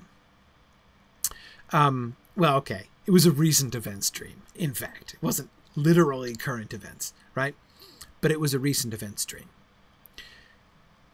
Mary has a much less recent events dream, but it's still similar in the sense that he is seeing something that is relevant. I mean, I guess it's current events from the point of view of the inside of that barrow, right? Maybe perhaps you could call it local events dream, right? Yeah, and Lincoln, you're right. The hooves galloping from the south, you mean east. Yes, that is a current events dream. There are indeed galloping hooves, whichsoever direction they are coming from, and whosoever horse they belong to. There are plenty of galloping hooves around that Frodo is actually hearing, right? So yeah, absolutely. So I do think that they. It seems totally appropriate that in his sleep, right, in the sleep into which he has been cast, Mary, would dream a Cardolingian dream, right? That seems to me absolutely understandable. You could even see you could even sort of take it one step further. It's not that he's being identified with the Barrow-wight that leads him to have the dream. It's that he's being identified with the Barrow-wight's victim, right? Here he is in the tomb of the victim of the Barrow. He's about to get stabbed in the heart or maybe slashed across the throat or whatever. Anyway, he's about to get killed, right, by an Angmaran spirit as well. Somebody was just saying that. Timdolf was just saying that. Exactly, Tim. Again, fellow feeling, with the Cardolan prince, right? Merry and the Cardolan prince, they're right there, right? They're in a similar predicament. A predicament which is going to have equally fatal results for the both of them, right? Without the intervention of Frodo and Tom Bombadil. So yeah, I think that it's not the Barrow-wight's power that brings that dream to Merry. I think it's another power that brings it to him. Now you're going to ask me what power. I have no idea what power it is. Is there some power in the Barrow? Is there something in the the might of old Cardolan that still, like something in the spirit of Cardolan that still seeks to resist Angmar that somehow Merry kind of taps into? Is he seeing the memory of like the stones and the local spirits, the non-Barrow-wight spirits? That is just those that live in the hills, that remember affectionately the Cardolingians who died there? Possibly. Maybe that's it. Maybe it's Lincoln says you'd think Ulmo, but he doesn't have any water nearby to work with. I don't think he does. I mean, we weren't told about any streams nearby, but, I'm not sure. Maybe Ulmo couldn't have done without those. Matt asks, would it be safer to call these visions rather than dreams? Yeah, sure. I'd go with that. I mean, but dreaming, of course, I emphasize that because that's the word that Merry used. And of course we've seen dreams before, but, do I think it's safe to call these dreams visions? Yes, but this gets us into the complex world of dream classification, which was a cottage industry in the Middle Ages. They had 6 different categories of dreams that they distinguished very, very, very rigidly. You can read all about this, by the way, in the commentary on the Dream of Scipio, which, although it sounds really obscure, Macrobius's commentary on the Dream of Scipio is one of the 10 best-selling works of the entire Middle Ages. That sucker's a page turner. They loved the commentary on the Dream of Scipio by Macrobius, and you can read all about the different kinds of dreaming there. Anyway.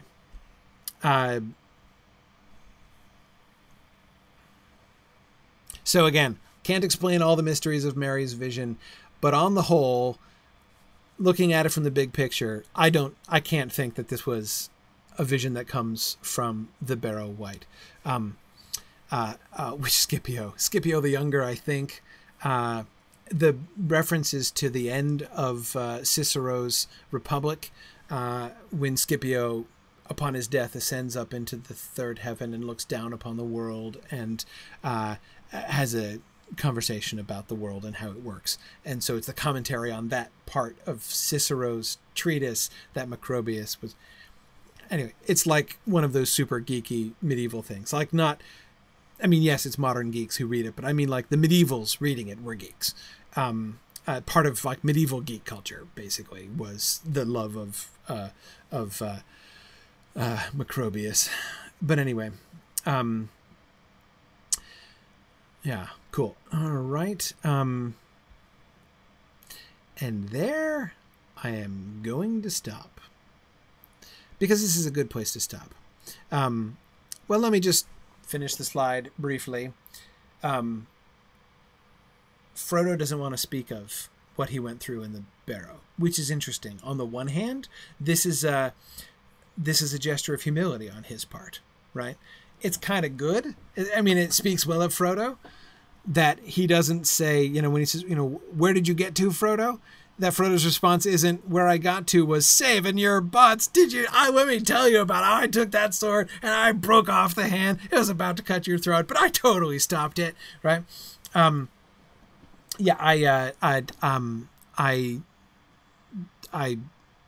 doesn't do that. I'm glad he doesn't do that. I think it's a good sign that he doesn't do that.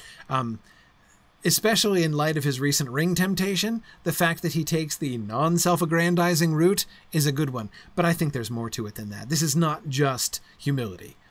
There is humility involved here, but it's not just humility, right? He doesn't want to speak of it because it's too horrible, right? He doesn't want to remember what happened back there. He survived the spell of the Barrow-wights. He broke the spell of the Barrow-wights. That was a win for Frodo, but he didn't enjoy it, and he doesn't want to relive it, right? So that's... and yeah, you're right, of course, Fourth Thomas, I do see that Merry is asking about why Frodo disappeared before they were captured, right? Yeah, but again, I think that's clearly an opening for Frodo to give his account of what happened, and he doesn't want to talk about what happened. He says, I thought I was lost, which is interesting. He doesn't say, I got lost. I thought I was lost. He's discovered that he wasn't lost, right? Now that the sun has risen, he's no longer lost, right? And he realizes he's not been lost, but he thought he was lost. For a while, he thought he was lost, but now he's found himself again, and he'd rather not go back to the lost place. And Darren, I agree, there may also be some shame for him from the ring temptation that he wouldn't want to talk about, but it's not even just that he only skips that bit. He doesn't just give a selective retelling like Bilbo did, right? With the selective retelling where you leave out the bits related to the ring, precedent for that kind of thing, right? But he doesn't even do that. He doesn't want to talk about it at all, right? And absolutely, Mad Violinist, I agree that lost is bigger than disoriented here. Another one of those words of which we see so many in this whole passage, right? Which means one thing and another larger thing at the same time, right? Clearly. Similarly, Mad Violinist, I would say I would lay a similar weight upon what he says at the end. Let us go on, right? He means let's get to the road before we lose the daylight again, right? Because of course they don't yet know that Tom Bombadil's going to come with them. But just as I thought that I was lost means I literally was disoriented and lost my way, and also means I thought we were never getting out of there. I thought we were all dead. Or worse, right? So too, let us go on means let's see if we can make the road before sundown today, fellas. And also means let's turn our backs on this and move. Let's not look back at this. Let's not dwell on this. Let's move forward, right? Let's move forward in the sunlight. But though you certainly are correct, Matt, that Frodo never wants to talk about the temptations of the ring. He never has.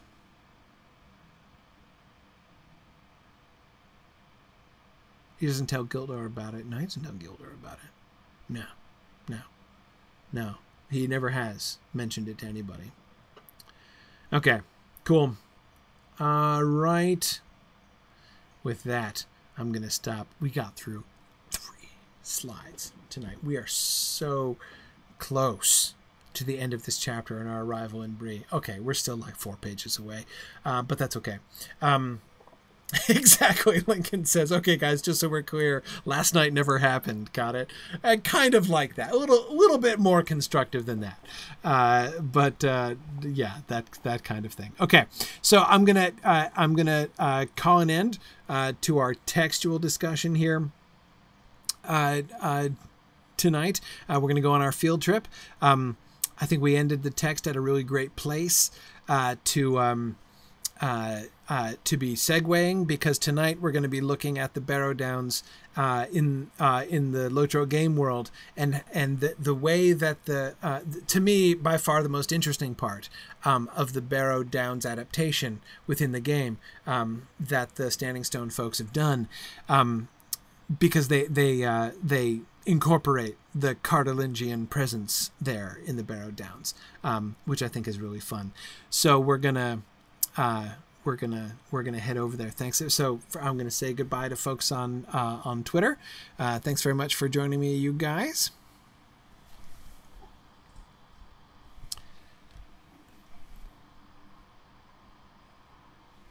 All right, there we go.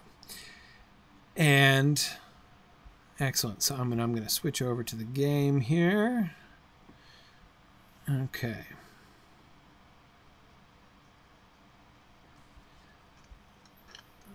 Okay, Valori, you are here in Yep. your Christmas bear costume, right? Yeah, kind of coincidence there.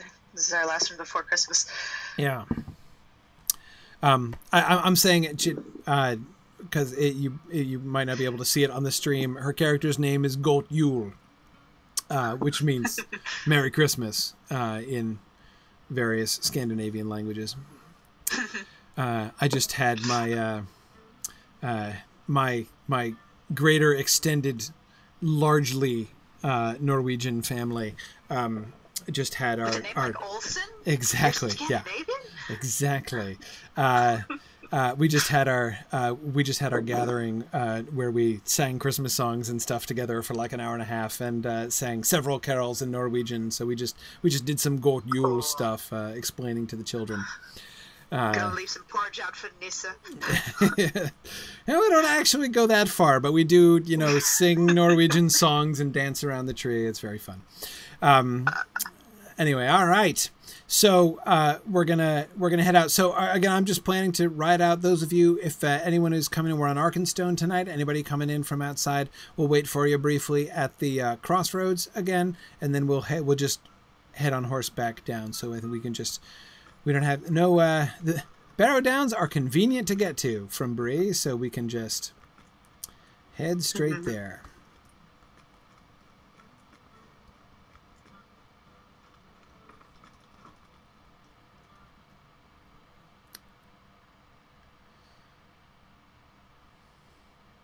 Ethelwad has asked me what is my favorite in-game name. My favorite name for a player character in the game is one of our Mythgard kinfolks, and Signum student actually, Signum student and staff person, who has named her character Symbol Muniel. That is my favorite in-game name. Yeah.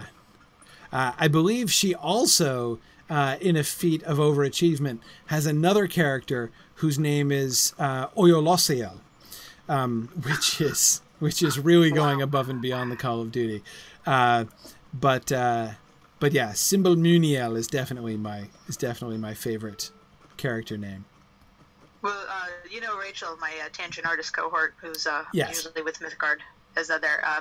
I love that on all the servers she has a Hobbit character who has some various spelling of Perry of the Winkle. Perry of the Winkle, yes. Yes. Yeah, I'm that's like, good. how did you manage this, child? Yeah, that's no good. one else had done it. This is recently too. She only did it like last year. Wow. Yeah. Yeah, it's really, there's really there are very, very few, like, you can pretty much come up with a Tolkien name as obscure as you please, and it won't be available. I mean, it's true. Yeah. I found that was even true. I don't know if you've ever played DDO, Dungeons and Dragons Online. Yeah. I've played it a little bit. Just I was interested. I've been a big D&D fan most of my life. So and of course, not to mention, of course, a big supporter of Standing Stone. So I created a character and just kind of experimented with the game. I've never played that much. But there, so fun. I was playing a wizard. I was making an elf wizard, and I'm like, okay, all right. Now, like in Lotro, fine. Like I get the fact that in Lotro, especially after 10 years, you can't come up with any character, howsoever obscure, that hasn't been thought of before. But dang it, it's true in DDO also. I'm like, I was trying to every single Book of Lost Tales character, that obscure Book of Lost Tales character, they're all taken already. I'm like, man. Yeah, you really got to chop them up and sew them back together. Yeah. And even then, it's hardly likely. Yeah, exactly. Yeah, cool. All right, let's head out. Okay, so we're gonna go in through the north side again. So we'll just gallop straight across the North Barrow-Downs. Now, keep in mind we have some low-level folks here with us tonight. So, like me. Yeah, exactly. You're what, level 19? 19. Well, that's not too bad for the Northern Barrow-Downs. It's only a few levels below. Only a few. It's pretty but I close. will attract quite a lot of nonsense. Yes, that is true. That is true. Yeah.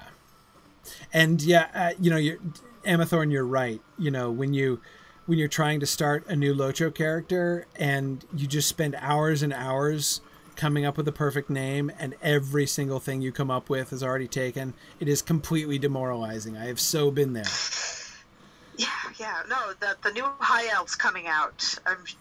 There's Rachel and I rolled one. We were trying to get some Twitch videos up, and yeah, we were just the staring at the screen and go, how about? And then no, it's taken again. Yeah. Everything's taken. Reminds me of rather when email addresses started becoming a thing. Right. So I landed up with something really long and complicated, and I kind of wish I hadn't that was my rage quit. Just come up with something so complicated no one would have it. Right. I have many regrets. Yeah, but it's really hard. I find it very difficult to. I mean, it's just me. Like, I'm not a language snob in general, but I have a really hard time doing the thing, that a lot of people do. And I mean, it's a completely, legitimate way around this problem, right? Is to, as you were suggesting, kind of come up with some kind of weird spelled variant, to kind of get close to the name, even if you can't, even if that name is taken and you can't do it. But I have a really tough time with that. I have a hard time looking at a name which I know to be like very aggressively misspelled. It's like, if I'm wanting to give him a Sindarin name and the name I give him looks nothing like Sindarin, well, it's not a Sindarin name anymore, is it? I might as well just come up with a different one rather than forcing it. I have a really hard time with that. So. Yeah, I can see that.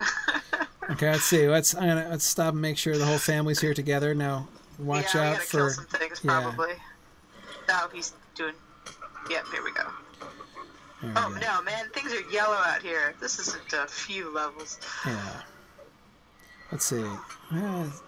Ooh, beak rend, huh? Yeah, let's have him do that. Sorry, I'm getting my. Let's see. Where's the thing where I put him on? Let's see which mode. Aggressive mode. That's what I want. Okay. All right. Just set my pet on aggressive mode there. So. Oh, good. That should help, I think. Wait, which one is this one? This one is... As long as you're not mounted. As soon as you're mounted, it disappears. Oh, right. Yeah, exactly. No, we'll go on foot from here. Okay. Okay, cool. Because this is about as far as we made it down into the Barrow-Downs last time.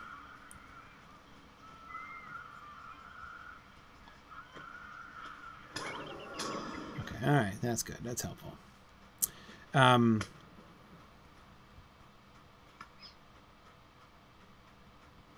All right. So as we proceed south here, we are still, as you can see on the map easily, it's like, which of these things is not like the other, right? You can really tell which piece of construction looks different from the rest of them. Here we're still in large standing stones that may be natural, and then other large standing stones which are obviously not natural. Yeah. I was about to say, oh, hey, look, it's another marked stone. I'm like, oh, no, it's a rich iron deposit. Never mind. Right, okay, and here's a caved-in barrow. Looks like this one has had the barrow white kicked out of it in the past. We can see the same markings around this one. See, I have a theory about the part of the barrow that was smashed in. Was caved in, yeah. And in my head, just as I was reading it, it sounded more like the white was sort of going back to the section where his body would have been laid, the burial part of the chamber, not the part where he puts out all his stuff for everybody to look at. Okay, so he was like reburying himself. Is the theory? Yeah, it's like he was retreating to his basically his source, the source of his. I don't know, power, but definitely the source of, where he was housed, like there was some sort of protection. And they'd have spells all over it to protect the body in the first place. Right. And so the spirit inhabiting the corpse is, recognized that and retreated to the one place a corpse, is protected. Right. Well, that's that idea, of course. That's very Dracula, right? Like the going back to his earth box. It's also, but it's also just old folklore kind of. Oh yeah, right, nonsense. right. Sort of where Dracula gets it, of course, yeah. Right. I could see that. Okay, and to quote Dracula, remember Lucy was sort of inhabited. She wasn't exactly herself, so she right. was doing the same thing. Right, fleeing back into the tomb. Yeah. Okay, so we can. A couple points of interest here. First, this is obviously we can see clearly this is a Dunedain construction, right? Oh yeah. Look at our stars all over the place. But look at our stars. Those 8-pointed? Those are... So that's 6. 6-pointed stars. 6-pointed. No, wait. It's 7. It's 7. 3, 4, 5, 6. Oh, it is 7. Ugh. But look. But what's different? It's upside down? Yes, exactly. And you can see this most clearly in Aluminous, right? Especially if you think of that ship icon that we get in a bunch of places in Aluminous, where you have like the curved bottom of the ship and then the sails, and then the star up at the top. So then the central beam shining down from the star forms like the mast of the ship, and the sails look like like the radiance, spotlight radiance of the star, right? Yeah. So that's the Numenor. The Numenorian symbol is not just a 7-pointed star, but it's a 7-pointed star with the sort of central point pointing down, and that's important because, of course, it commemorates Numenor itself. The star with that main beam pointing downwards is the central symbol of Numenor because it's called Elena, the land of the star, because it was the star of Earendil which guided them, the Dunedain, across the sea to Numenor. So you've got like the light of the star shining down on the island of Numenor, symbolizing both the guidance of the Valar to Numenor and also sort of the blessing of the Valar upon and of the Silmaril and of Earendil, who is their forefather, shining down on the land of Numenor. So it's really interesting that the Cardolan stars are pointed up and not down. And I am not 100% sure what to make of that. It makes me wonder if this is absolutely unique to Cardolan, or if we do see it elsewhere. Do we see it in the Rhudaran ruins? I'm not remembering now. I think we would have noticed. We'll have to go back. We'll have to go back and check. Yeah. But it's definitely, you can definitely see in the earliest, like the pre-Dunedainian Civil War architecture, the light shining down from the star is very prominent. The fact that any of the post-Civil War Dunedain kingdoms would have the 7-point, would retain the star, but would no longer have it shining down, seems to me an ominous kind of innovation, right? Yeah, usually people turn symbols upside down to indicate that they're perverted or reversed, or even if it's not actively malignant in that way, it's at least sort of disquieting, right? Like as if they've forgotten what the symbol meant, right? Or they think they can interpret it better. Right. Exactly. Yeah. So anyway, I think it's really interesting that the star is upside down here on the Cardolan ruins, or the Cardolingian ruins. We do see the two other symbols, which are interesting in different ways. One, this sort of pitchfork symbol is that, I believe, is the Scepter of Aluminous symbol. And that's because we see that all over the place. We see that it's fairly consistent. We see it in Aluminous, sometimes in more detail. This looks a little bit more simple, pitchforky. Sometimes it's a little bit more. Sometimes it's larger and more elaborate than that. But I'm pretty sure that means the Scepter of Aluminous, because remember, it's the scepter, not the crown, that is the symbol of royalty, of authority in Arnor. Only in Gondor did they use the crown as the symbol of power. It was the scepter, like the scepter of Numenor. The king of Numenor had a scepter, not a crown. So the Scepter of Aluminous, of course, is not the scepter of the king of Numenor, because, of course, all the stuff of the king of Numenor is still with the king of Numenor, buried under the earth where, when he attacked Valinor. Now, the other symbol is of particular interest. The other inscription that we can see here is this vine thing. And this interests me particularly because that is the same vine thing that we have been noticing on the artichoke gazebos. And I still don't know what quite to make of them. They have, I think these are leaves, not thorns. I think they're leaves. They could be thorns, but I think they're leaves.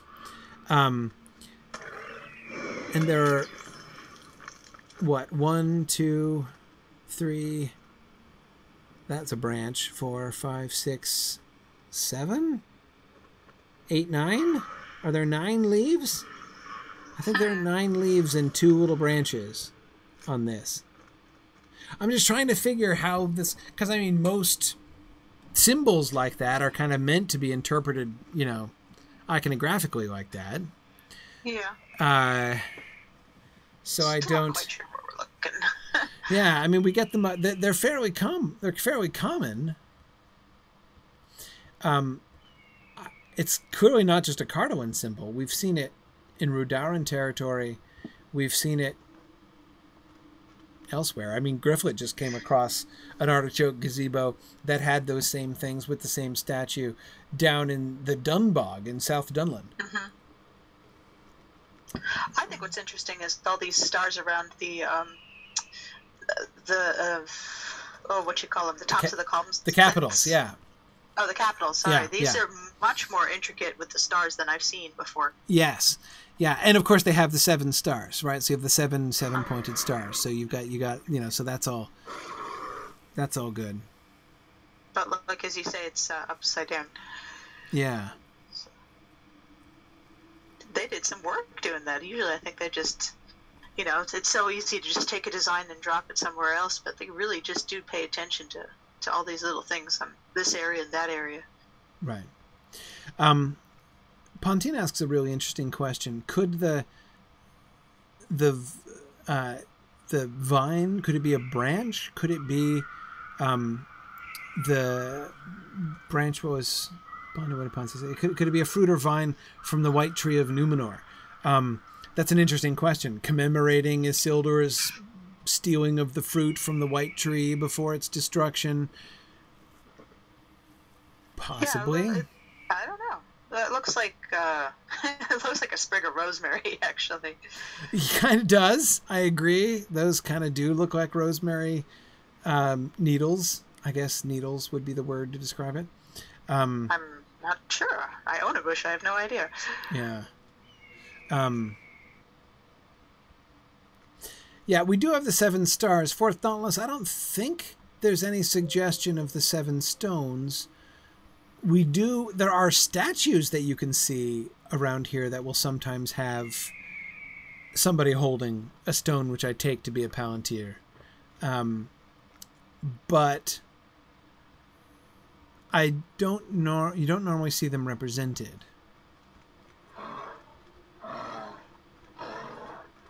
Interesting that they built this thing on a really defensive spot, right? So they've, it'd be really easy to stave off attack from here, and they've built it up on this wall and stuff. And then they don't even build a wall; they just make a colonnade up at the top. That seems short-sighted or overconfident, one or the other. Or it's another thing that they weren't going to even try to defend it, like it wasn't meant for that. And here's a tomb. This could be another leisure palace. Right. See, This is a tomb. This is a tomb.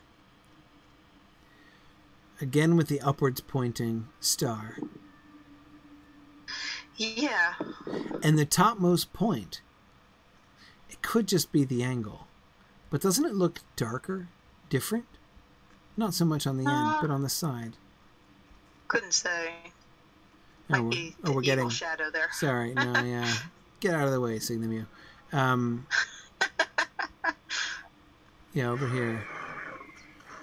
Yeah, it's hard to tell if maybe it's just the... What about his crown, though? Is that... The king? Yeah.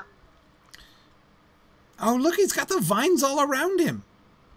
Oh, yeah. Look at these, he's got 6 of those. Same vine things. That's gotta be something.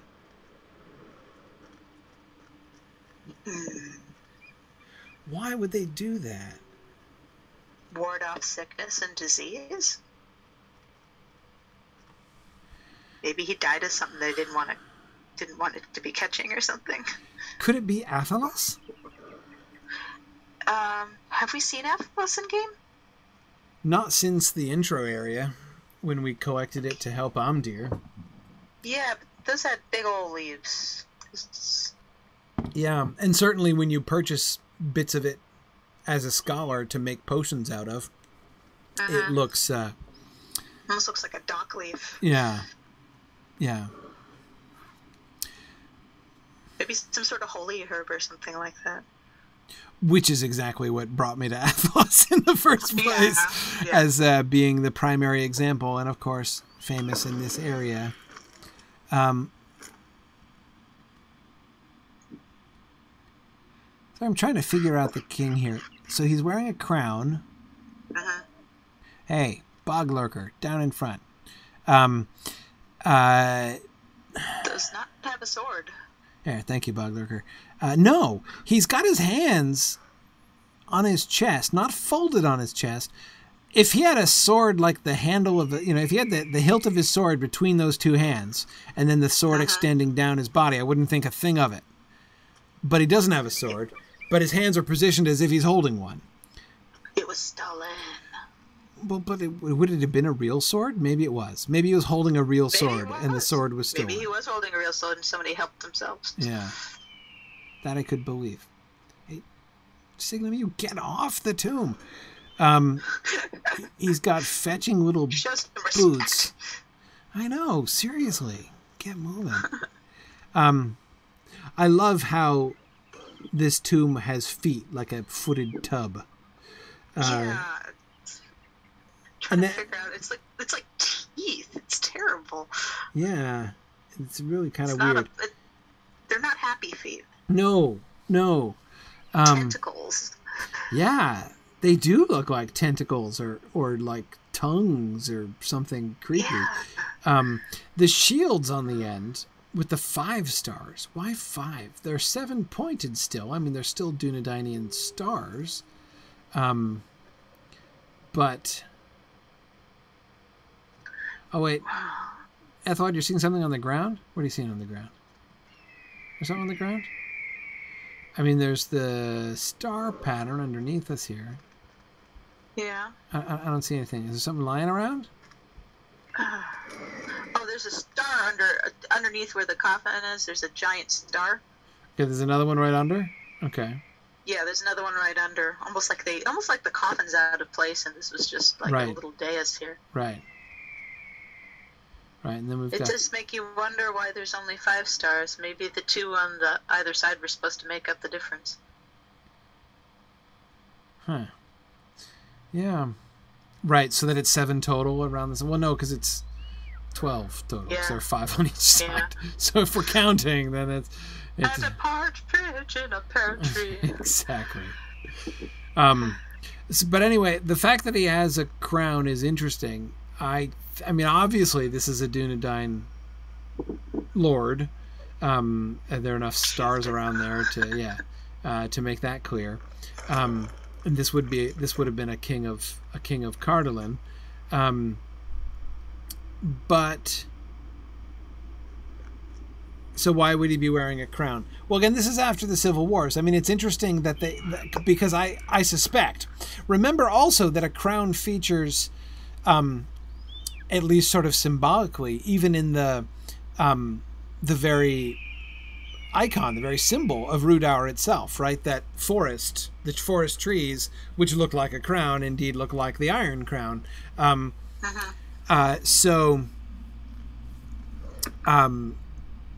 It does seem that the crown does gain some traction as the symbol of royalty among the separate, like the splintered Dunedainian houses. The impression that it gives me is that the scepter was the sign of royalty in old Arnor, and then after the Civil Wars begin, the kings of the different realms, Arthedain and Cardolan and Rhudaur, wear crowns, or at least in Cardolan and Rhudaur, because they don't have the scepter. And the scepter remains the symbol of like the overlordship of all of Arnor, which is why Rhudaur and Cardolan continue to carve it into their buildings, because they're claiming they don't have the physical scepter, but they're still claiming the overlordship. So that the king would mean he was the king of Cardolan, but the scepter would mean he's ruling all of Arnor, which he's not, though he wishes he were. Do you think the empty hands might have symbolized the fact that he didn't have the scepter? Oh, that'd be like insert scepter here. Yeah, you know. Well, we did see another one like that in the North Downs, where they didn't have. It was sort of right. Not quite a scepter, but soon. Right, empty-handed. Right. Yeah. Okay. Yeah. That's right, to show the promise of scepterage later. Yes, future scepters. I think this is the same dude, right? Or a replica. Same dude. Yeah, same dude there. And over there. Right, and there's the 5 stars again. People were talking about places where you can see that grouping of specifically of 5 stars. I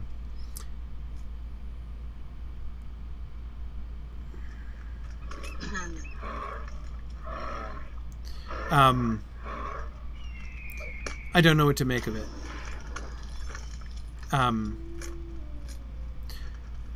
I can't think why the 5 stars would be significant, say, to Cardolan in particular. I mean, the capitals around on top of the columns up here have the 7 stars. Yeah. But then, of course, the capitals on the pilasters there have 5. Can't explain it. It's more vines than the scepter again. Yeah, exactly. Vines are... But see, now I'm looking at those vines differently. Now that I've seen them going around the border of the tomb in that way, now I can't help but feel like, notice it's going all around this building, like it's like a warding or protecting or at least indicating what type of building this is. Yeah. But again, I'm thinking of like the observation you made about the those vines or branches or whatever they are, looking like there's some, as if they were some kind of warding around the edge of the tomb. And I agree, it does look like that. It could be merely a decorative border. Overgrown. Yeah, it's like, why would you add a feature to make it look like the area is neglected and overgrown? Right. Yeah. I have no idea. That over there must be like the inner keep. So if they take that looks like Esteldine, right? Esteldine, yeah, it does look like Esteldine. Yeah. Except it's got stars on it, which Esteldine didn't have. Well, Esteldine was definitely a function and not form. Yeah. But, yeah, it's got stars and vines and scepters all over the place. It's Esteldine if they had time to pretty it up. Exactly. I think it's because Esteldine is so well concealed. You know, that like it's because it doesn't have all the stars and scepters and branches that nobody really notices it. The most popular, best-kept secret of the North Downs. That's my Sorry, theory. I always see that phrase on brochures, and I always laugh. That's right. And now that's what I think when we're talking about Esteldanes. The most popular, best-kept secret. Oh, these glowing pools, man. These freaked me out when I first got here.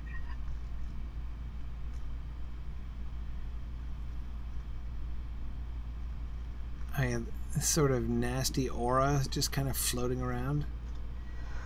Ooh, portcullis. That's a more modern one, isn't it? I was just looking at the portcullis. I was just looking at the portcullis and trying to make up my mind about it. I don't know much about castle devices. How early were they using portcullis? I mean, like, what time period are we expected to expect? Is it congruent with the rest of the walls, or would this have been added later? And if so, by whom? I mean, I would have to think, because the Cardolingians were the last people ever to live here. Mm-hmm. So it's not like there. I mean, I don't think there is a later generation. Look at how the ragged ends on top too. This is a slapdash thing. Or warped and twisted over time. But Could yeah, be. it doesn't. What's on this freeze up here? Oh, we've got a freeze. I love freezes. Yeah, this is all new. Ooh. No, this way, dude. Wrong way. Wrong way? Yeah. But hang on. We got statues over here. Hang on. Wait a second. Oh, we got it. Hang on. Look at this. Well, we'll take a look and see if it's the one I was looking at. Is it this one? Let's see. Now that. Oh, this is a different one. That. Oh, it's busts. Yes, busts. This is the jumbo scepter of Aluminous right here. Okay, this is the one I was talking about that you can see in Aluminous. This whole thing. This is no mere little pitchfork scratching, right? Like we see down here on the keystones of the arches. No, this is the full deal of the Scepter of Aluminous. It really wasn't until I saw this image for the first time that I realized that this must be the Scepter of Aluminous. Yeah, this just screams, "Look at me!" And it's got all 7 of the stars, with the 1 star up above, still pointing in the wrong direction, and the 6 stars down below. But then we have the extra. So that's just kind of already sort of super extra Dunedain goodness, right? But then we get the 2 busts. 2 busts. These tacked over busts that are intruding on the original design. Which really does look like that, doesn't it? Yeah, it looks like this was put on as an afterthought to glorify the 2 people. Above maybe the kings themselves. Yeah. Or maybe it's like a later king with really bad taste. Yeah, sort of a Louis XIV of the the Cardaloonies. Right. So these are both just busts of. They're both women, right? I mean, they look like the witches we get in Angmar. Right. That's true. Well, that would be unsettling, but I can't imagine that they are, because if this were actually like, if these were graffiti busts, meant to desecrate this, they would look a little worse than that. Not to mention the fact that they wouldn't have the same vine beneath them on the pedestal there. Or this was an alliance with evil men, I think. Look beneath the busts. Artichokes. Would you believe it? There are artichoke petals, the same petal kind of design as make up the artichoke. Very similar anyway. Carved into the floor beneath the little pediments that the busts are on. Yeah, you right? really got to angle your camera all the heck up to see this. If you can manage it, just zoom your camera out all the way and then just hover over it like a helicopter, and you can see what we're talking about. Yeah, there's the artichoke in the middle with its 3 points. And then we've got these 2 other things on the outside that have this spiky thing. What's this spiky thing? I would have thought it was That just... looks like scale mail. Yeah, or like the Iron Crown. Yeah, but softer. Yeah. Ah. And so these two things off to the side. So we've got the 3 petals in the middle, and we've got then these differently shaped kind of 2-pronged, almost like the top of maple leaves kind of things. I don't understand them because I've not seen them. I've never noticed that associated with artichokes. But we got the same design over there. Ooh, look at that one. Look over here. This looks like something on top of the stone. It's not symmetrical. This kind of center line radiating out at an angle in the middle of this other petal on the other side of the artichoke.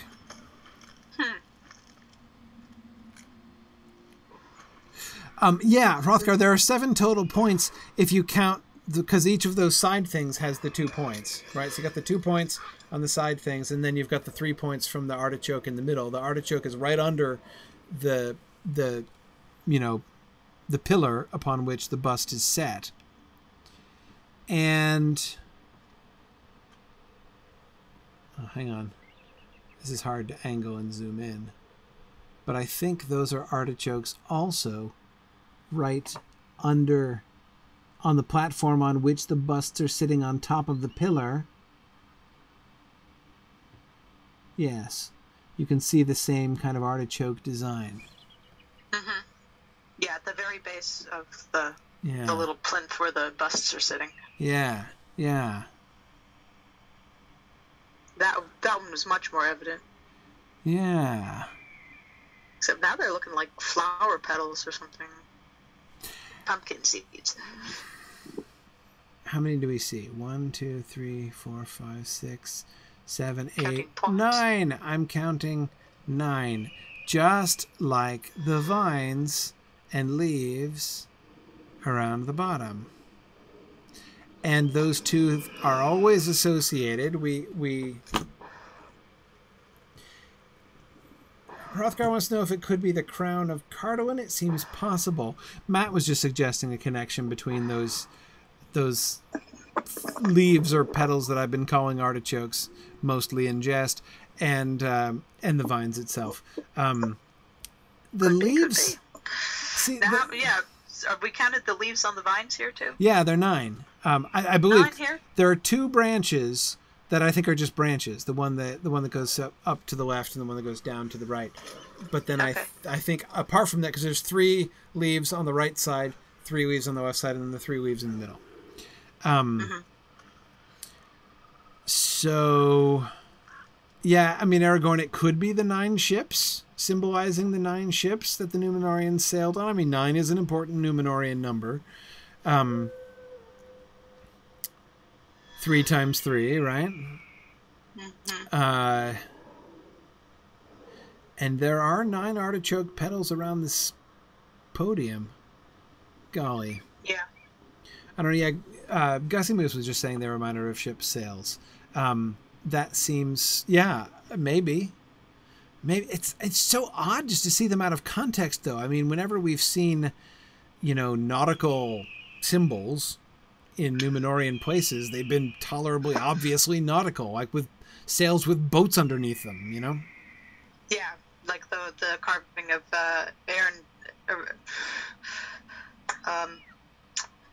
Arendelle, right? Yes. Sorry. Arendelle's I was blanking on my names. It's getting late. I understand. Yeah.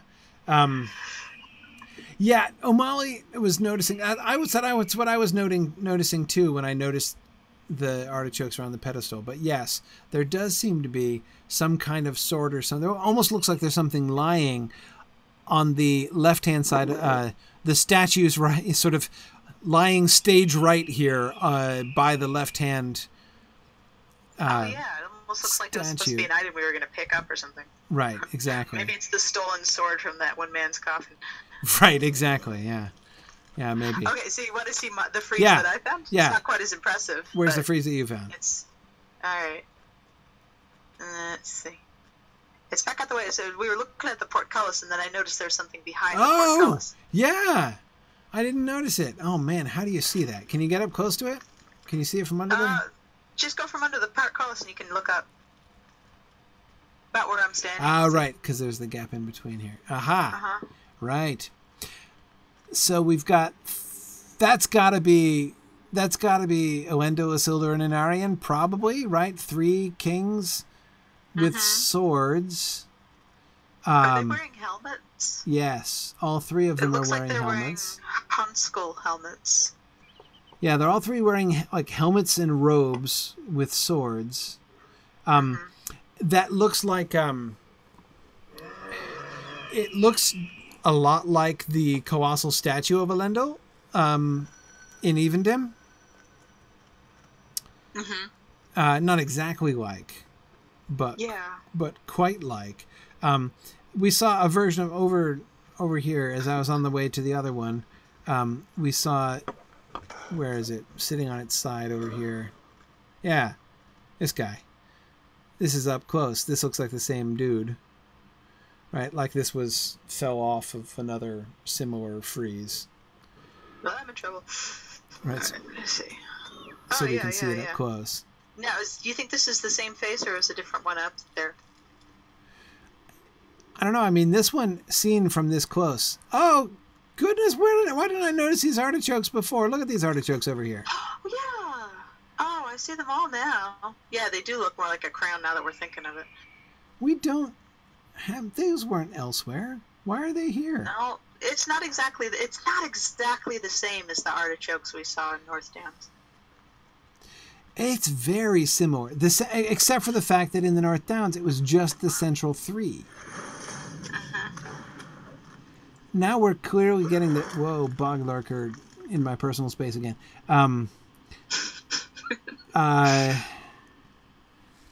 Yeah, with that... Well, especially with that strip beneath them, right? It looks rather crown-like. Huh. And so then... But why isn't it... Why doesn't it look like that in the gazebos, then? In the gazebos, it's just the 3, and they don't have the line underneath. Weren't they layered up too, or am I just remembering wrong? Well, maybe.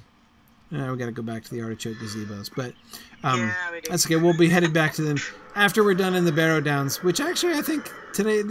I think we're done after today. So next time we'll go back to the North Downs, and we'll pop into the artichoke gazebo.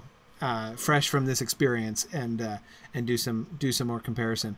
But assuming that this is the same dude as the dudes up above the portcullis, this guy looks unhappy. He's posing like a dead guy on top of a tomb. Yeah. See, that's what it's supposed to look like with the sword, right? Yeah. The other one you felt like it more, especially if they were wearing helmets so you couldn't see out of. Right. Yeah, all right, okay. I'm going to go back. I want to compare now. Okay, let's see. Up. Hard to tell.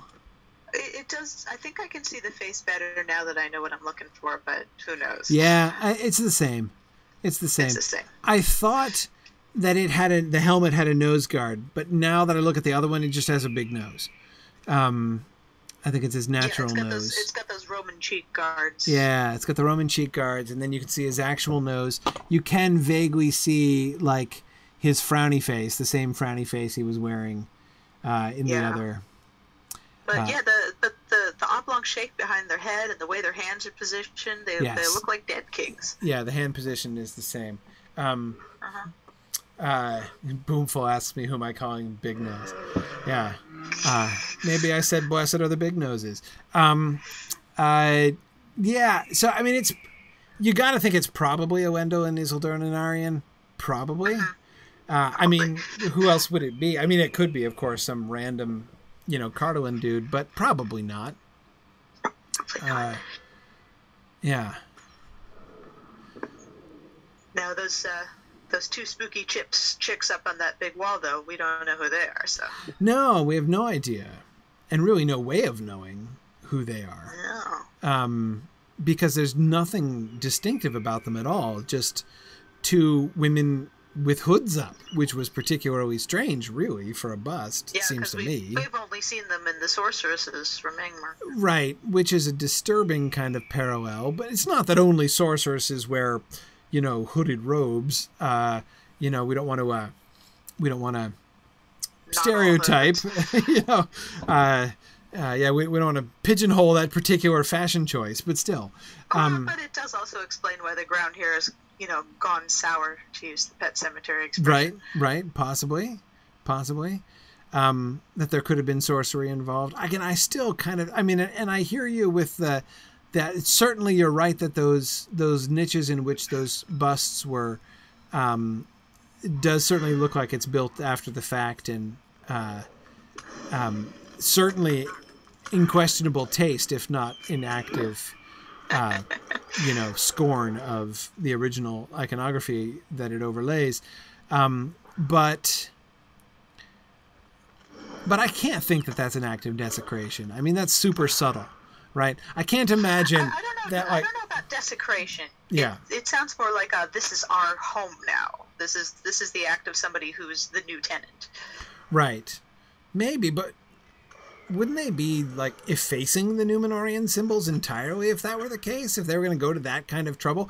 Again, it's one thing to say the enemy comes and takes it over and they cast down all of the, they like scratch out all of the Númenórean stars and say like, we're, Númenor is no more, Cardolan is no more, we're getting rid of all the Cardolan symbols and that's one thing. But just to be like, we are going to construct elaborate memorial statues which completely detract from the original flow of the former symbols while partially obscuring them. Seems like a little bit over elaborate and kind of half-hearted, frankly, for an invading enemy to do. Yeah, it sounds like pretenders to the throne who think they have the power of the throne behind them and okay. have no and they have no taste.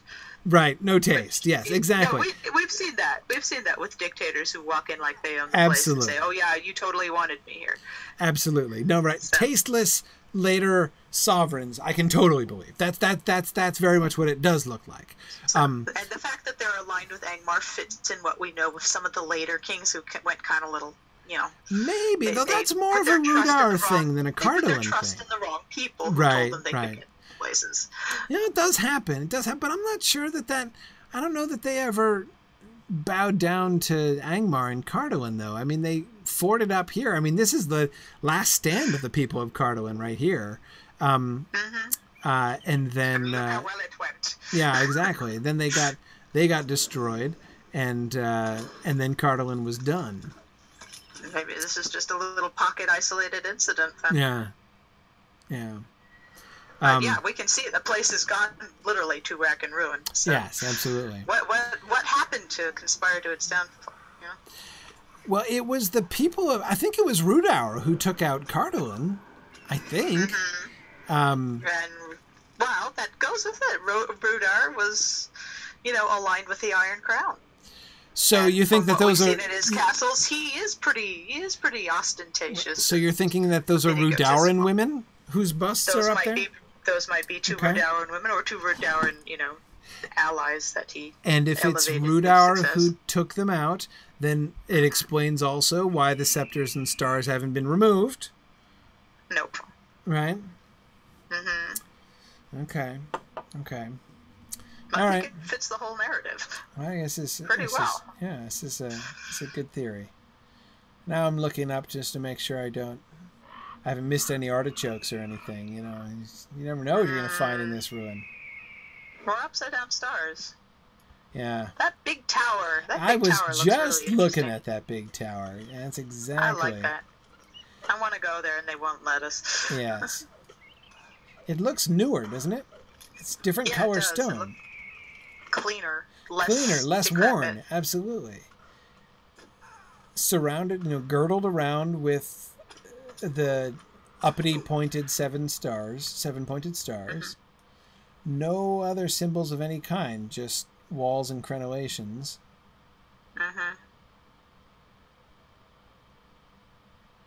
And little buttresses to hold the railing up. So yeah, exactly. I think that's. I mean, obviously, you must have had to get up that from inside, which I don't know where you get inside. But well, hey, you killed something. No, I looted a corpse. Oh, you looted a corpse. Okay, all right. You know, like you always say I should. Yeah, that's right. I'm giving you all the things. You don't want this crap. I really don't need that. Okay, so I'm looking around here to make sure. Oh, see, this is a lovely defensible spot. Oh, look how some of the bits of the ruins have tumbled down the hill. Oh yeah, so cool. Battle damage. Yeah. This is like what my brothers and I did when our models fell apart when we were building them. We just make it part of the damage. Right. Set fire to a few of them just for added effect. Right. Cool. This is why kids need to be supervised.